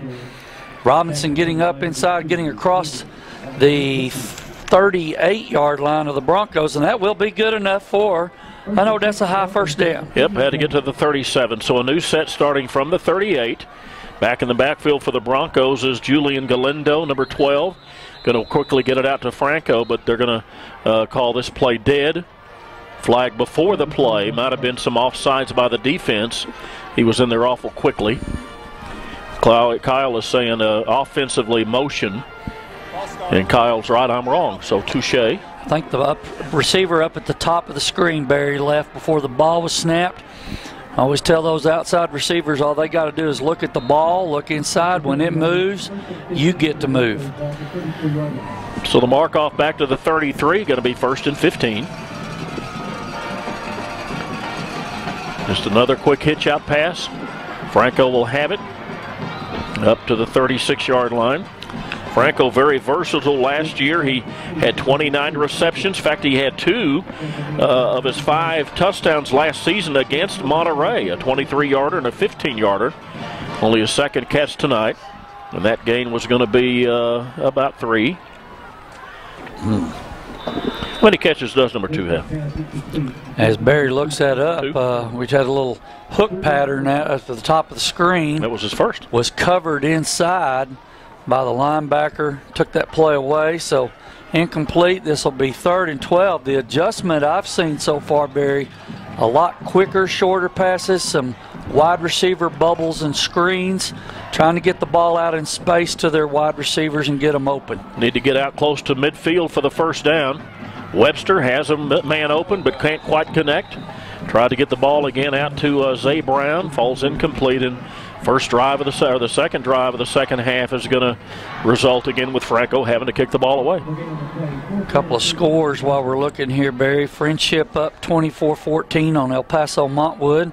Permian has come back to take a 1-point lead on Austin Vandergrift, 21-20. By the way, Vandergrift has played. They played Abilene Cooper the last 2 years. In case you're not familiar with them, beat them both years. And they've lost 3 games in 2 years. Oh, they got the ball blocked. Got the punt blocked. Punter picked it up and got around the corner, but they absolutely let the guy come in off the corner, off the outside here. Did not get picked up by the upbacks. Ball gets blocked on the punt. Here's our replay. You can see him. He's going to come right from the bottom of the screen here. Wasn't touched. Got a hand on it. Punter did a good job of getting onto the ball there. That's Franco. But he's got nowhere to go and no chance to make any yards there. And Monterey is going to start with another short field here, Barry, with 9:19 left in the third from the Odessa High 22-yard line. Nick Sowell came in to block that one for the Monterey Plainsmen. And so for the second time here in the second half, starting deep in Bronco territory before that one could get underway. Motion as they had a couple of guys moving at the same time. Mel and Tim doing the backfield in motion thing there. Same thing up here as Larry and Kyle, same thing at the same time. Yeah, looked like they were working on their choreography. Yeah, they didn't move. They moved down here on the bottom of the screen, and they also moved on the offensive line. So, Soul Train. 3 of us are moving up here, folks. Yeah, you had to see it. It's the first game of the year. So the mark off back to the 27-yard line, going to keep it here by the quarterback. There's the second guy. This is not Jones. It's their other guy, Brylan Lawson, who had a good run for a score. Or he'd throw the pass. Hold on. He threw the pass, I believe. Yeah, Lawson threw the pass to Nosef. Jones was the one that ran in the other 2. What? Well, number 77 back into the ball game. We saw him go off earlier. He's back in at nose there for the Broncos. That's McClure. I'm sorry. That's number 77 is Murray. And Nosef on the pass here is going to get down inside the 5-yard line, down to the 3-yard line. Peeling back to help make the tackle was a McClure. Yeah. But on the bottom of the pile, coming up from the bottom is Aguilar, one of the cornerbacks. That's going to set the Monterey Plainsmen up with a second down now and 1 from the 4-yard line. Yes. And again, the spread look here. They're going to try to spread him out and then let the quarterback do it with his feet, and he does. Gets into the end zone for another Monterey touchdown. So Lawson with both a running score and a passing score tonight. Monterey, pending the extra point, is going to go up 31-6. Well, just a few too many miscues, I think. Maybe a little jitters or something. But here in the second half, 2 miscues early in the third quarter have cost them 14 points. Excuse me, Barry. And the defense, they've spent some time on the field now. You might be wondering if they're not getting a little wore down as the game goes on here. So a 22-yard drive after the punt block leads to another score from 4 yards out from the quarterback, Brylan Lawson. And after the extra point by Williamson, the Plainsmen now have taken a 31-6 lead on the Broncos with 8:22 to play in the third quarter.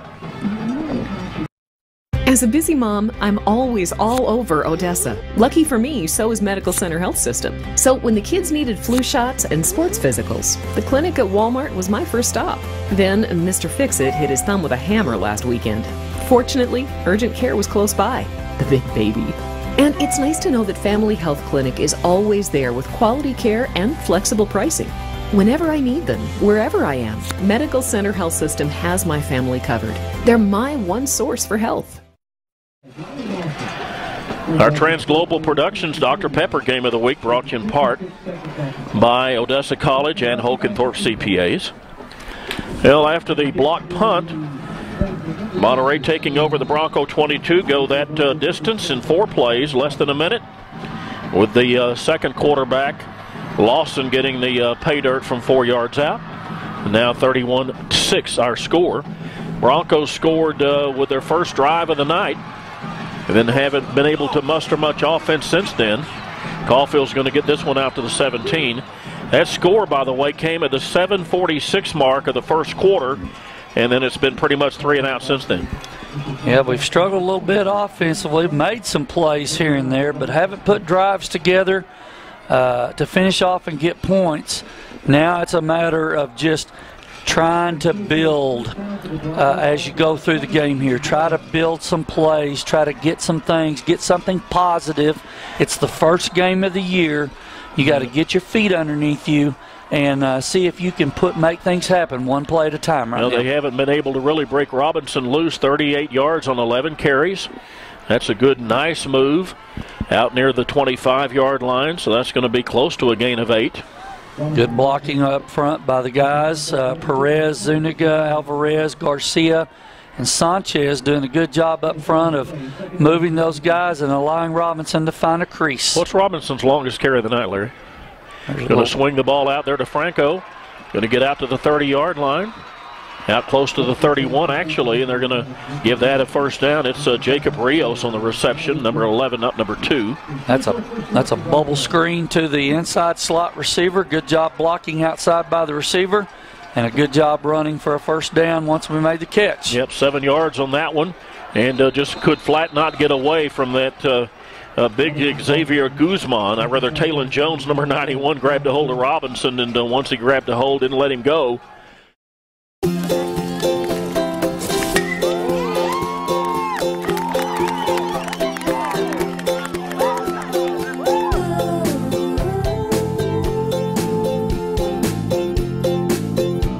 When it comes to great food and good times, make it Rosa's Cafe. We've been making memories and friendships with fresh and delicious comfort food, Rosa style, for over 30 years. After all, life is better with Rosa's Cafe. Our Trans-Global Productions Dr. Pepper Game of the Week brought to you in part by the booster clubs at both Permian and Odessa. Robinson's second carry of the night was for 12 yards. That's his longest carry of the game. After that loss of 2, it's going to be, actually they mark him at the line of scrimmage, so no loss whatsoever. Back to Robinson. Robinson dancing out close to the 40. 39 is where they're going to actually mark him, so it's going to bring up a 3rd and 2. Good job keeping his feet moving right there. Yeah. Robinson did, getting up inside, finding the crease, and getting a good gain, as Barry said. This will be 3rd and about 3 from the 39. Yeah, I said 2 is going to be 3. They need to get out to the 42-yard line for a first. Just under 7 minutes to play in the ball game, in the third quarter rather, 31-6. Changing the play from the sideline, getting the call from the coaches here. Let's see what they dial up. Good throw and catch right there, Barry. That's a good adjustment and call by the coaching staff. They saw man coverage out here and threw the out for a nice reception and a first down. New set of chains, or new set of downs for the Broncos inside Monterey territory at the 49-yard line. That was a gain of 12 to Jacob Rios, and yes, a first down and 10 from inside Monterey territory. Robinson back here with the carry again, spins away from that first tackle, is going to get about 3 before he's finally brought down by the cornerback, Nate Gregory. Wow, we've got a personal foul penalty, Barry. Going to be down here on the corner, threw the Bronco receiver out of bounds after the play was called or finished. This is going to be a first down. Personal foul, number 4 on the defense. Again, that's Ronnie Lynch, our referee, giving the call to us there. The umpires Delvin Gwynn, Pat Gray's the head linesman, Albert Cortez, the line judge, and Corey Marshall, the back judge. This is a Permian Basin chapter officiating crew. Going to be 1st and 10 now from the Lubbock Monterey 32-yard line. Another stoppage of action. I think they're going to be talking to the head coach with Monterey to explain exactly what happened. So we'll take the officials' timeout with it. 6:27 to play in the third quarter, and it's the Monterey Plainsmen on top of the Broncos by 31-6. Diamond Pump and Transport LLC specializes in oil, Field Transportation. We are locally owned and operated and do business in the Permian Basin and West Texas areas. We also provide hot oil service, acid pumping, water hauling, tank cleaning, and other types of oil field transport and hauling services. We invite you to call us today. Diamond Pump and Transport LLC, 432-617-8084. Try Texas Burger's new Banana Royale. You'll love it.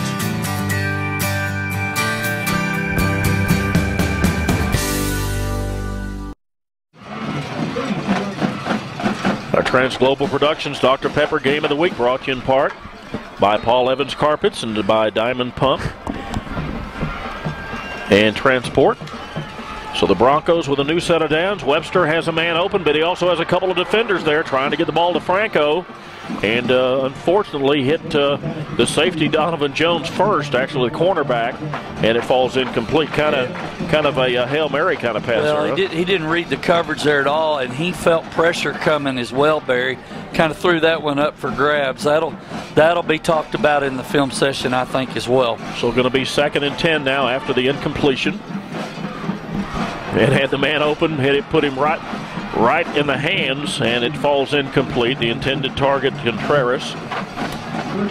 And that was the right call right there, Barry. That a little outer stop route down here. The corner's backing off into coverage, into zone coverage. Just did not look the ball in and put it away and finish the play off. That's inexperience, and that's something that you have to work on as well. Blitz coming from the outside. 8th play of the drive, 3rd and 10. Again, intended the target Caulfield, but falls incomplete. Yeah, they had a blitz. Well, you're down at the, 32-yard line to go for it? Why not? It's preseason. Yeah. They had a blitz coming off the outside on the top left of the formation. Did not get it picked up, and Chase again had to get rid of the ball. They are going to go for it here, Barry, on 4th and 10. The Broncos 8 of 19 throwing the ball tonight. And here comes the blitz, as you said, 3rd and 10. Webster looking for the receiver, had him open for just a second, but Contreras could not make the catch, and so the ball will go over on downs. Well, there were some good plays on that drive. We certainly can't say they didn't get some things there, Barry. They had some good runs, a couple of good catches, but again, some mistakes that have to be taken care of. You got to get them corrected, and that's why you play these non-district preseason games. When you're building and starting a program from scratch, you gotta take the good with the bad and work on it again next week as you get going and get ready to head on the road up and play an Amarillo High team that's usually been very tough. Now, Jaron Jones, the quarterback this go-round for the Plainsman, going to keep the ball here, cuts back inside, is going to get a good gain out beyond the 35-yard line. Ball is on the ground, going to be returned. Broncos are down to the 15, to the 10, going to finally bring him down to the 6-yard line. For the Broncos, coming up with a fumble recovery and return is Shaq Watson. Yeah, Watson. Yeah, watch right here as he cuts back inside. He's going to get hit. That ball was out. That ball was out. I don't know. Could have been a ground cause of fumble kind of thing. I don't know. They're not going to review it here, so it doesn't really matter. But Johnny on the spot, Shaq Watson picks it up out of the air, rumbles down to the, looks like about the 6-yard line. The Broncos are in business, 1st and goal from there. So Watson's fumble recovery does count. Going to hand the ball off to Robinson, looking for some running room, and absolutely nothing at all up the middle. Yeah, penetration by the Monterey defensive line busted that play up in the backfield. But I want to go back to the play before, Barry. That's why you do those pursuit drills, and that's why you tell your guys, you keep running, you keep playing until you hear the back end of the whistle. They did a good job, OHS, of doing that on the play before. So 2nd and goal after the loss of 2, back to the 8-yard line. Quarterback has his receiver, but Contreras can't come up with it. Now it's going to face a 3rd down and goal from the 8. That's Tydrick Ranson, number 94, their big defensive end, getting his hands up and knocking the ball down at the line of scrimmage. You'll stop that by chop blocking him, getting down on his legs and making him put his hands down instead of putting his hands up and blocking the pass. It's 3rd and goal from just outside the 8-yard line. No safeties, playing man coverage. And as Larry called it, too hard, too deep. Tried to get the ball down to his receiver, but it's going to fall incomplete as Munoz was the intended target. And the Broncos now facing a 4th and 8. Do you kick it or you go for it? No, I think they'll go for it here, down 31-6. First game of the year, Barry. We saw them go for it earlier on the last drive. You'd like some points to have something positive, but I think they're really shooting here to see what the kids will do on just outside the 8-yard line. Let's see if they can execute a play. Yeah, let's see if they can get the ball to Franco. He is the best target to throw the ball to down in this part of the field. And they have to score. It's 4th and goal from here. There it is on the outside. He's getting held. Don't know if they did not call it. I thought he got held out there on the corner route, but he was double covered as well. Ball is incomplete, and it'll turn over on downs at that spot. Zay Brown was the intended target. Here's the replay. See what's happening on the outside there. Well, he had the man open. Covered. Right. You had the short man open, but he elected to go to the end zone and falls incomplete. And I thought he had a little bit of jersey right there as he's going to the corner. But it's overthrown, no call, and it will be 1st and 10 from the 8-yard line for Monterey. 31-6, Monterey holds that lead after the fumble recovery and return by Watson down to the 6. Broncos not able to take advantage of the situation. And now the quarterback back in is Bryson Lawson, and Lawson will get, maybe nothing. 31 on the tackle there. That's C.J. Washington from his linebacking position. Help make the play and hold it, as Barry said. Actually, it's a yard loss. Yeah, almost 2. Good play by Washington right there. So from deep in Monterey territory, going to hand the ball off to the little running back. He's going to get out beyond the 15, or almost exactly to the 15. That's Zay Johnson. Johnson's going to be to the 15. They have to get to the 18 for a first, so it's going to be 3rd and 3. And if he doesn't trip right there, Barry, and fall over his own feet, he's got a crease on the outside. He might still be running. Be 3rd and about 3.5 from the 15-yard line. Need a stop right here. Get the ball back to the offense. Yep, have to touch the 18-yard line for a first. Quarterback's going to keep it. He'll have the first down, and out beyond the 20. Out to the 21 will go Lawson, and a new set of downs for the Monterey Plainsmen. Yeah, coming off the bottom of the pile there, that's again, that's Murray making the play there from his nose tackle position. He's splitting time there with McClure, playing the nose right now. Made the play, but unfortunately it is a first down for the Monterey Plainsmen. It'll be 1st and 10 now from beyond the 20. Down to the just under the 4-minute mark here in the 3rd quarter. Been a pleasant night weather-wise, but not score-wise, as the Broncos are trailing by 31-6. Lawson swings the ball out to the left, can't quite complete it. Tried to get the ball out there very quickly to the receiver Manahan, his running back, but it falls incomplete. Going to be 2nd down. Boy, look at Shaq Watson from the defensive end position. He read that and started running on out there with the back. He was going to make the play if the back had made the catch. Good hustle and good effort by Shaq right there. It'll be 2nd and 10 now from the 21. As Kyle mentioned earlier, up to Amarillo will go the Broncos next week. Manahan, but there's a flag on the play for motion. So that one's going to come back. Going to move it back to the 16-yard line. Coach Servance and a couple of those guys on staff will probably recognize next week's offense, because Amarillo High the last few years has been running the wing T. That was a staple in the Permian offense during the great run in the 70s and 80s and even into the 90s. The wing T was a staple offense at Odessa Permian High School. They're going to see that offense next week. Unless they've made a change in the offensive philosophy and offensive coordinator, that's what they're going to see next week. And then they'll see Lubbock Coronado on the road the week after, and then wrap up the non-district slate with a game against Abilene here at the stadium. And Abilene, last we looked, was getting trounced pretty much by San Angelo, right? Yeah, it was about 56 to 21 or something. Yes, Abilene is no longer in our district. We said that, I believe, in the first half. They've moved to the Metro Weatherford Metroplex area. They're down 56-14 right now. Yowza. In the 3rd quarter.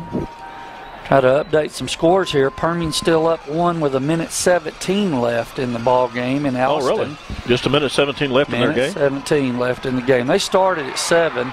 This is a third down play, and Nessif is going to come up with the ball. He's going to be all the way down to the 40-yard line of the Broncos. So the quarterback, Lawson, just lofted it up there to him, Kyle, and just a quick hit and run, and he's all the way down to the Bronco 40. And that's a go route against man single coverage on the outside, the 16 for the Broncos on coverage there. That was Cameron Lujan. Couldn't stay with the receiver. Good throw and catch and a good first down. 41 yards on the catch and run from the quarterback to Nessif, and now Lawson will keep it down inside the Bronco 40 to the 38. Shaq Watson making the play there. I'm going to do that a few times this year. Shaq Johnson played with my son at Permian a couple of years ago. I'm going to have to get that straight before the year's out. Yeah, me and the Dat Win stuff with Permian, and now he's playing at UTPB, so next Saturday we're going to have a few Dat Win plays, I'm sure. And Brandon Bailey also with the UTPB Falcons as well. Yep. So the quarterback, Lawson, will keep it down close to the 35-yard line. It'll bring up a third down play of about 5. Caden Coots is also starting and playing for the UTPB Falcons. A lot of our fans at home might remember seeing him as the head coach at Midland. I can't remember the running back from Lee from a couple of years ago. He and Brandon Bailey are the two-headed running tandem. I'm just drawing a blank on him. They've got some speed out there. Yeah, they definitely have that. They have a former Permian player on the staff defensively there as well. Well, they've got a few. Chris Minio is the defensive coordinator at UTPB. He was actually in my wife's first grade class many years ago. You know, she just celebrated 30 at her, or celebrating her 30th. So that incomplete pass by Lubbock Monterey is going to bring up a 4th and about 6. They're at the Bronco 36-yard line, as you can see there on your screen. And you would think it's punting territory, but with a 31-6 lead, they're going to go for it. Central up on Abilene now, 63-14. Oh, that's got to hurt. Yeah. Well, they're able to complete the pass for the first down. Broncos back there quickly to make the tackle on Xavier White, the receiver, but not before he's down inside the 25-yard line and down to the 24 for a gain of 11. Devin Aguilar on the tackle there from his cornerback position. Just a little hook-up route into the zone of the Bronco defense. Good pitch and catch for them and another first down. 11th play on the drive that started back on their own 8-yard line. Now again, they're going to toss it back to the running back, who's going to take it into the end zone for another Lubbock Monterey score. Trey Manahan will go in from 24 yards out. And again, Monterey on the board with 37 and the extra point to come. This is the running back sweep to the outside. Our offensive line did a good job of creating a crease. He did a good job, the running back did, number 17 there, Manahan, of making a cut into the open alley and racing into the end zone for another Monterey touchdown. Williamson on the field now to try the extra point, and as you can see, it is good. So with 1:16 to play in the third, Monterey has taken a 38-6 lead on our Broncos. Back to Ratliff in a second. Urgency. That's what you need from your emergency room. After returning home from a mission trip with his son, Chris became ill. The personalized care and follow-up he received from ER staff at ORMC helped him to quickly return to what matters. When faced with the unexpected, your emergency is our emergency. At ORMC, we are here when you need us most. We love what we do, and we think it shows. I am ORMC proud. Our Transglobal Productions Dr. Pepper Game of the Week brought to you in part by Medical Center Hospital and by the Nimbus Drinking Water System. So Shaq Watson returns a fumble down to the Monterey 6-yard line. Broncos not able to capitalize. Monterey takes over on their 8, and they drive it 92 yards in 11 plays in just under 4 minutes, with the capper being a 24-yard run from the running back, Trey Manahan, and the Monterey Plainsmen are up by 38-6. And you're going to see Trey Smith come in, I believe, now and play a series at quarterback. Not a bad idea to see what he can do here with about 1:16 left in the third quarter. They're going to give Trey a chance to see if he can move the offense, trying to see if there's any changes up front. I don't believe there are right now. They're going to give Trey a chance to run this offense and see what happens as well. He'll have Robinson there in the backfield with him, but he's going to keep the ball. Going to be out close to the 27-yard line. And the scrimmage last week had 37 yards passing, had a rushing TD to go with 52 yards on the ground, so he does have the wheels to make it work. Do have number 73 in the game for the Broncos, playing one of the guard positions. Get his name for you here in just a second. 73 would be Nathan Sanchez. And the pass incomplete. Tried to get the ball out to Rios. Going to bring about a third down now from the 28-yard line. Third and about 7. I wouldn't be surprised if Monterey doesn't dial up another blitz here. And I wouldn't be surprised at all either if Smith just says, I'm going to take it on and try to pick up some yards. He gets a lane to run in, we'll see what he does. It's a possibility. But he hands it off to Robinson. He has absolutely nowhere to go. The ball got there at the same time the defenders did. Coming off the bottom of the pile is Tydrick Ranson again. And again, the Broncos and Franco are going to have to punt. Now, the last time they tried to punt from down here in this territory, they let the guy on the left flank get by, and he blocked it. Yeah, and I think they're going to let the clock run out, Barry, on the quarter, and a punt from the south end going to the north as we start into the fourth quarter. Permian game is final, 21-20 Permian. Permian trailed in that one by, what was it? 17-6 at one point. And then gave up only a field goal after that. They had 3 fumbles early on, but able to persevere and get the victory. So we have played 3 here at Ratliff. Broncos started out with a lead of 6-0. Now trail 38-6 after 3. So stay with us. We'll return to Ratliff for quarter 4 in just a moment.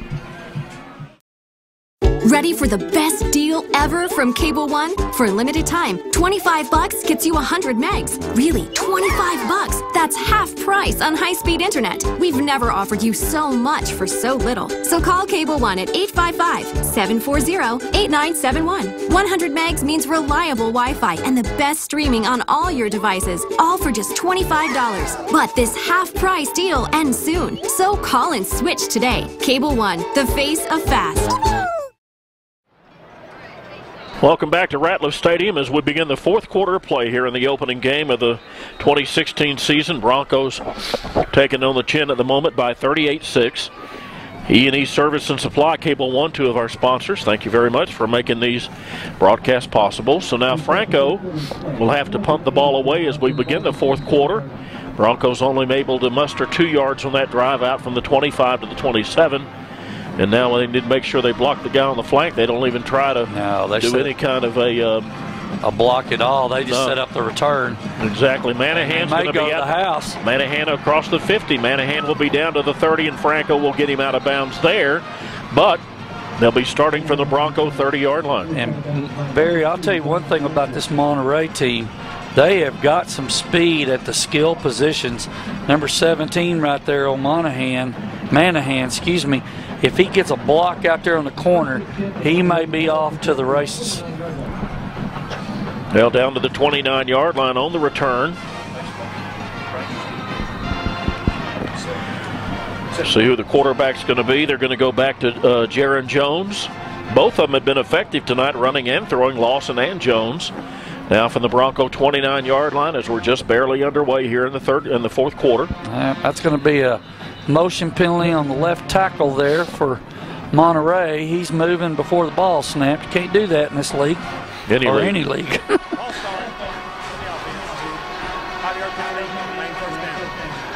That's about the only thing that's hurt Monterey. They have made some mistakes penalty-wise tonight, but other than that, they've played very solid. Yeah, they were a little iffy there in the beginning. Kyle, whatever your name is. Yes, not Carl. Not Carl. Or Clay. Yeah. and really tighten things up in a heartbeat. So Nassif is going to be on the receiving end here again. Going to have, see if I can get Larry to total up what number 15's had on the receiving yards. Colton Beard coming up to make the play from his safety position there. A couple of other Broncos that I didn't get the number on very quickly there. That's my fault. But Colton doing a good job coming from the safety position to make the play there. So the gain was a couple of yards to the 32-yard line. Going to be 2nd and 12. 2nd and 13. Going to swing the ball out. Going to get close to the first. Going to have the first by about a half a yard. Able to get the ball to Luke Watson. And it's going to be 1st and 10 Monterey. And Colton Beard again coming from the safety position to make the play over there. If he doesn't get over there and make that play, they have another 6 points on the board there. So now from the 19-yard line, Monterey with a 1st and 10. And the ball off inside, going to get about 5 good yards, 4 yards before brought down to the turf. The pitch was back to the running back, number 23. That's McClure making the play from the nose position. And that was Benton. They almost ran into your living room there, folks. The picture of the shot coming from our south end zone camera there. Great job by our camera guys tonight to bring you all the action here from Ratliff Stadium. With 10:38 left, it's 38-6 still Monterey. And a timeout, so we'll take it with them. Be back in a moment. So that's why I learned how to train possums. Now sweet's coming out the bushes. For listening to Donna drone on, you deserve the sweet treat of a Diet Dr. Pepper. That is sweet. How sweet? I don't know. Honey, who are you talking to? It's no one! That's right. He didn't listen to Donna. You did. I can see you talking to a little man. Okay, it's a little sweet. Hey, man. Diet Dr. Pepper. It's the sweet one. A little bit later tonight, we'll have the Dr. Pepper players of the game. Our broadcast brought to you in part by Odessa College, Hokenthorpe CPAs. Thinking about that offense, Barry, who that MVP might be? Going to be a tough call. Now they're going to not quite be able to get the ball here. Good coverage there for the Broncos in the secondary. I believe that's number 9. Might be number 6. Ochoa. No, Ochoa back on the coverage there. Good job of being in the right position to make that throw very tough. Yeah, Jenkins the intended target. By the way, their best receiver, Nessif, so far tonight, 6 catches, 78 yards. Been able to be a little effective. Kept him out of the end zone except for the one. He had a 5-yard TD catch early on. Going to be a 3rd down play. Jones looking for his receiver. Good battle back there on the receiving end by Ochoa. Ochoa maxed up against Nessif and comes away with the victor there. And so if they kick it here, going to be about a 35-yarder. Yeah, Ochoa, as you said, good coverage, good positioning right there on Nessif as he was trying to go up and get that ball. He had great position and made the play. So this is going to be a 34-yard field goal attempt by Monterey. Yeah, so officially, yes, 34, not 35. Williamson already has 1 of 17, and this one also is good. And so Monterey back on the board one more time will break the 40-point barrier to lead this one 41-6. 10:02 to play in the ball game. Monterey in control. Back to Ratliff in a moment.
Your new Texas Burger is now open at 191 in Fodry in Odessa.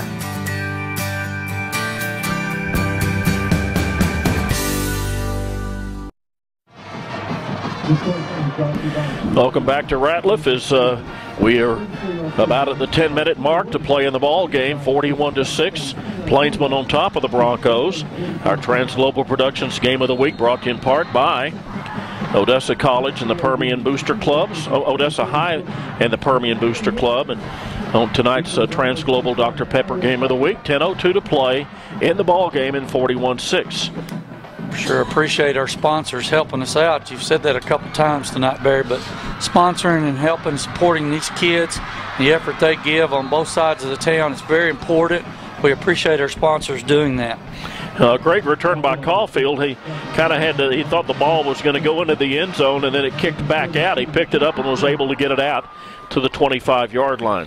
Now, the Broncos have won the last 3 times these two teams have faced. They've been playing each other every year since 2008. And I'm trying to see the most points scored by Monterey before tonight was 31. They've got 41 tonight. And I think Dean Garza might be looking to see who's going to make some plays right now, Barry. The evaluation will continue and go on, but you got to look at some things going on and get your team ready to make that trip, as we said earlier, to Amarillo. These kids are going to see what they've got left in the tank with 9:30 left in the ball game. I'm sure the coaches will see what they can put together and what they need to build on from here on out. There's a good pass and catch right there in the zone coverage.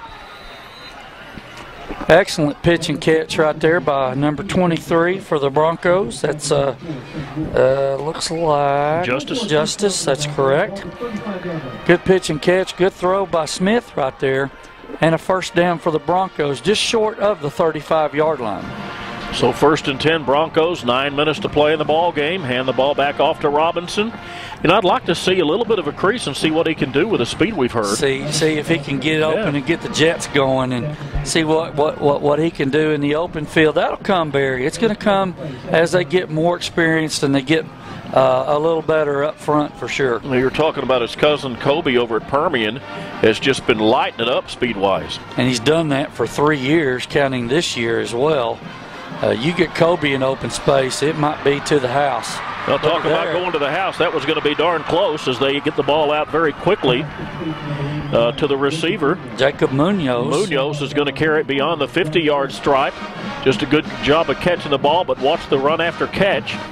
Going to cross the 50 right here. Going to be down to the 40-yard line of Monterey. Got a timeout on the field. 23 yards. I think we've got a problem with the chains. No, we don't. I think Monterey's going to take a timeout here, Barry. And we'll take it with them. 41-6, but the Broncos are on the move. I am so proud of you. Mom, we can't forget roses. Oh, you're right.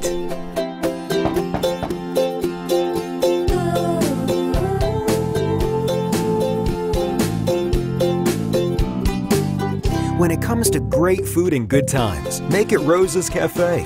For over 30 years, we've been a part of those special moments in life with fresh and delicious comfort food, Rose's style.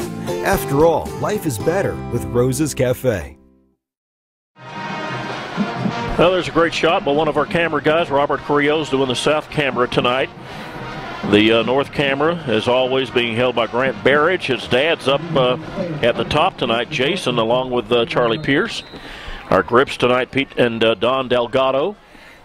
So from the 39-yard line after the 21-yard pitch and catch, 24-yard pitch and catch, they try to get the ball to Rios, and it falls incomplete. Yeah, a little bubble screen right there to the slot receiver down here at the bottom of the screen or to the home sideline. Just didn't execute it and get it caught. Incomplete. That'll be 2nd and 10 from the 39-yard line.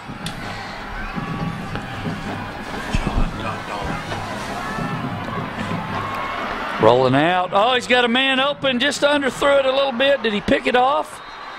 I believe he did. Yeah, underthrew the ball right there, Barry. Had a guy open, rolling to his left, which is throwing across his body. That's a little tough. Had a guy deep. Here's the replay. You're going to see Smith just come out here, rolling a little bit to his left. Saw the guy open, just didn't put enough on it to get over the defender. Give him credit for coming back to the ball and making the play at the 10-yard line. It'll be 1st and 10 for Monterey from their own 10 from that spot. So we have 8:17 to play in the ball game. Monterey again comes up with a defensive play, and now we'll start 1st and 10 from there. Quarterback is going to be Bryson Lawson.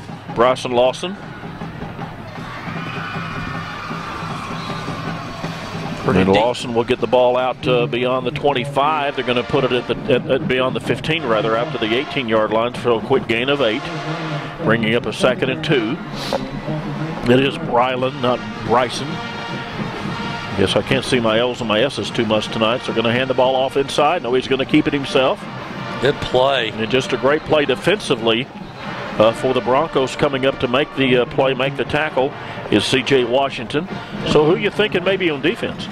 Well, we've got a couple people to look at. We talked a lot earlier about Estevan McClure's play at the nose tackle position. And officially, I've got him with 7 tackles tonight. Tanner Houston played very well from the linebacker spot.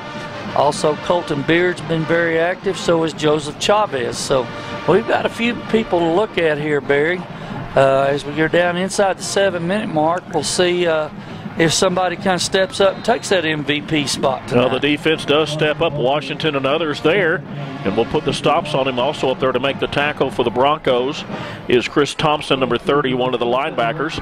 And it looks like Monterey will be about 1.5 yards short of what they need for the first, and we'll have to come back out and punt. Yep, and if we catch a ball here, get it in relatively pretty good, solid field position here. May start with a short field on the next drive, see if we get some points on the board. In fact, I Two think, people back. Yeah, first punt of the night in the second half, rather, for Monterey. But first of all, we've got a timeout, so we'll take it with them. 6:39 to play in the ball game. Our score remains the same: Monterey 41 and the Broncos 6. As a busy mom, I'm always all over Odessa. Lucky for me, so is Medical Center Health System. So when the kids needed flu shots and sports physicals, the clinic at Walmart was my first stop. Then Mr. Fix-It hit his thumb with a hammer last weekend. Fortunately, urgent care was close by. The big baby. And it's nice to know that Family Health Clinic is always there with quality care and flexible pricing. Whenever I need them, wherever I am, Medical Center Health System has my family covered. They're my one source for health. Everything in Texas is just bigger, and every Texan knows bigger is better. We've got the biggest state fair mascot, the biggest food, and even the biggest critters. Because we're Texans, Paul Evans Carpet and Flooring knows the value of big. Paul Evans' huge in-stock inventory and Texas-sized values on carpet, vinyl, hardwood, tile will help you get your place in Texas proud shape without breaking the bank. Paul Evans Carpet and Flooring, downtown Odessa, under the huge Texas flag. Enjoy the best cheeseburger in town at Texas Burger.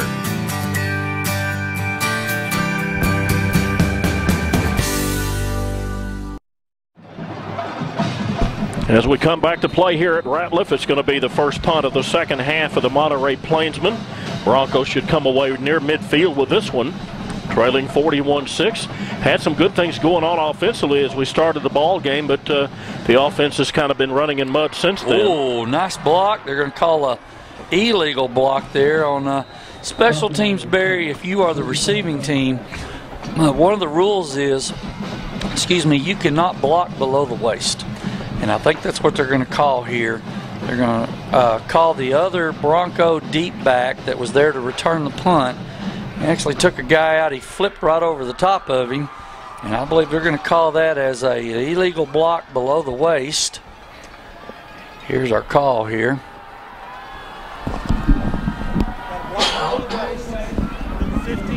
I believe I got that one right. Yeah, I think you're in midseason form. So Caulfield had the return out to midfield after the 15-yard mark off. The Broncos will be starting this drive from their 35. Webster back in at quarterback for this series. Trying to see if there's any changes up front. Number 79 for the Broncos is playing right tackle.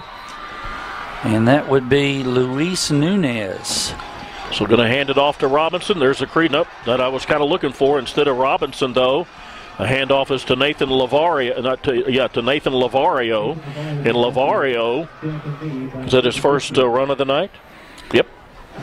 First run of the night is going to be out to the 47-yard line for a gain of 12. We're not going to get a chance to see that play again, but the Broncos actually used what we call a fold block.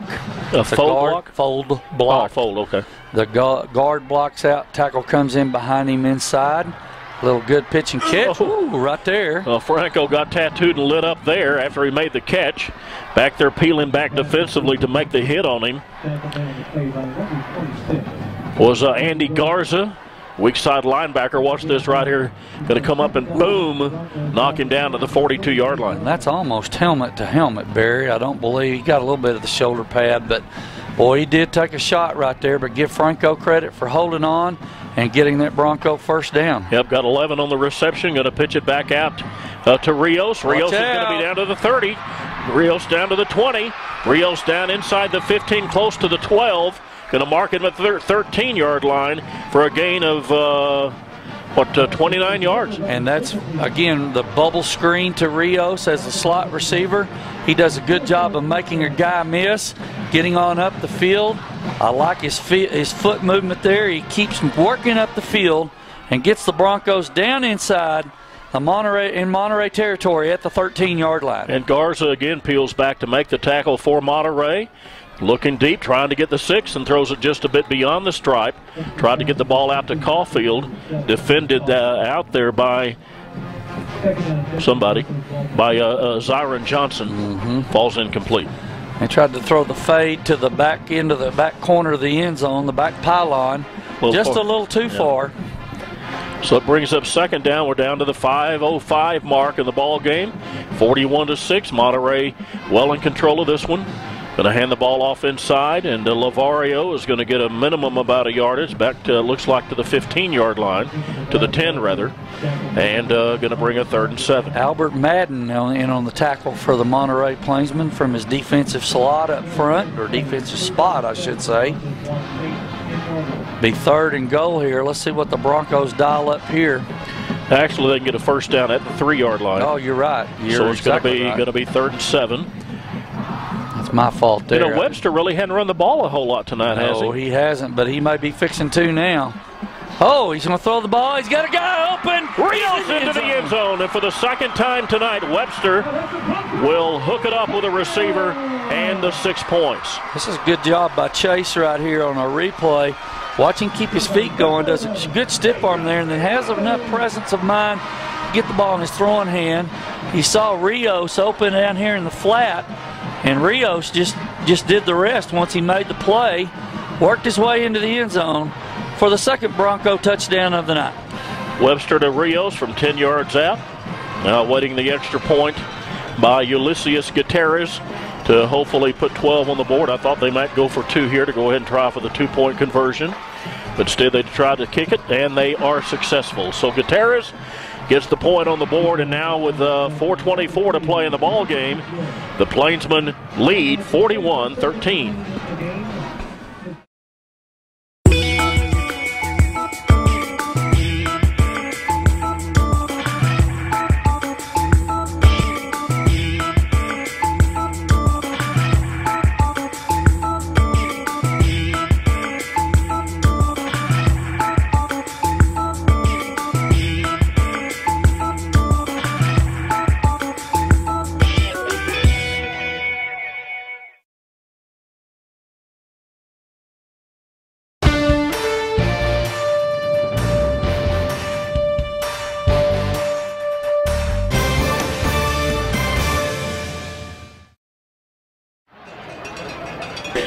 Our Trans-Global Dr. Pepper game of the week. Broncos trailing in this one 41-13. We have 4:24 to play. That was a 6-play, 65-yard drive in 2 minutes and 3 seconds.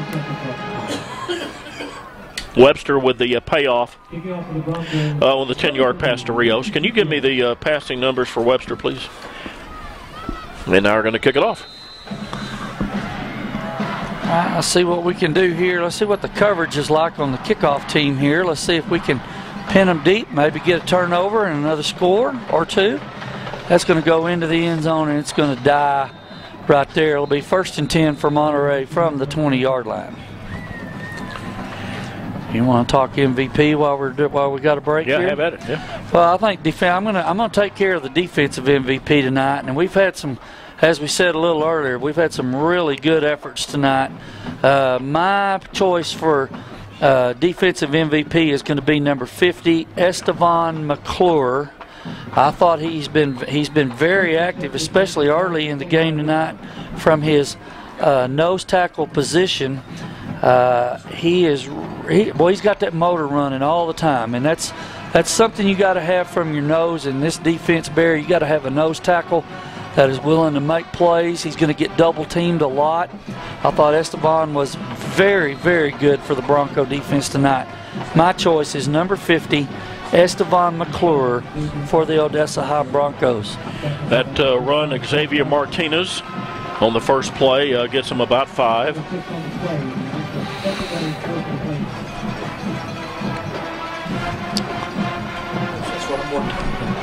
Number 24 for the Broncos right now playing safety, playing corner for Odessa High tonight down here on the bottom side. Try to get some of these guys a little recognition for their play tonight. Jesus Villanueva, a senior playing down here at corner, a senior playing corner down here tonight for the Broncos.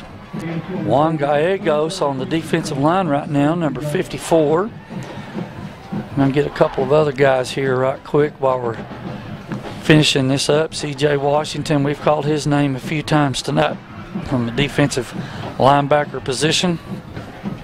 Chris Thompson playing in there as well. We've called him a few times tonight. 3rd and 3. And the quarterback on the zone read decides to keep it and gets stopped for about a yard and a half gain. That's going to bring up 4th and goal, or 4th and 1 from the Monterey 29-yard line, and with 2:50 left, clock running, Monterey is going to punt the ball back to Odessa High. Let's see if we can get a decent field position here and maybe get another score off before we get through tonight. Monterey doing the same thing Odessa High does with 7 guys on the line, 3 up backs, and the punter. This punter has done a very good job for them tonight. Going to field the ball right there at the 30-yard line, coming back this way. Good stiff arm right there. Going to get up into the field and be tackled at the 47-yard line. Yeah, so a nice gain of 17 on the return by Caulfield. Caulfield, yep. I'm just fixing to mention him. Good job of getting up the field and getting excellent field position for the Broncos. They're going to start this drive with 2:16 left at their own 47-yard line. So the offensive MVP for the Broncos tonight, Dr. Pepper, most valuable player offense. I'm going to go with the guy there on your screen, number 6, Chase Webster. Yeah, Webster. I just drew a blank all of a sudden. 10 of 25 passing tonight. 1 interception, had 2 TD passes.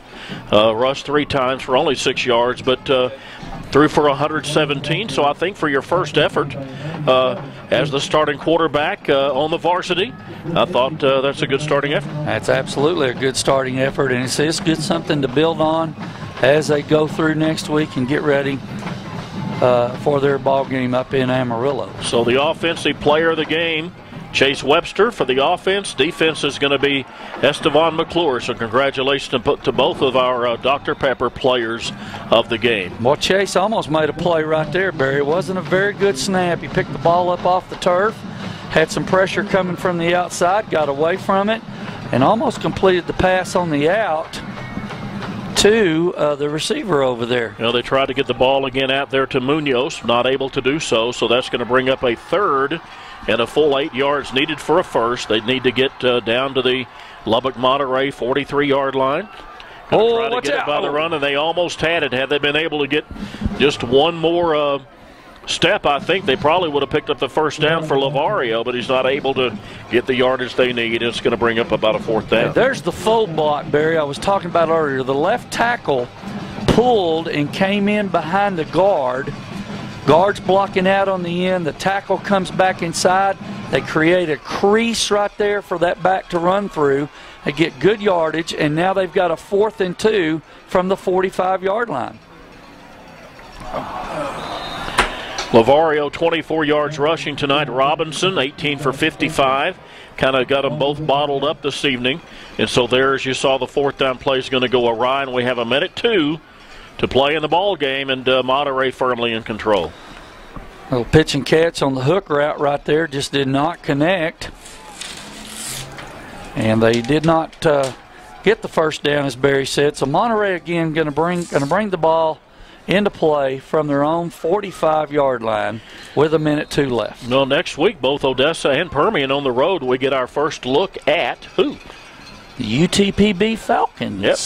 Very first game, Saturday night. Yeah, the very first game in the Falcons football history will be here at Ratliff against Sul Ross next Saturday night at 7. A UTPP alum talking to you right now. I'm excited about that.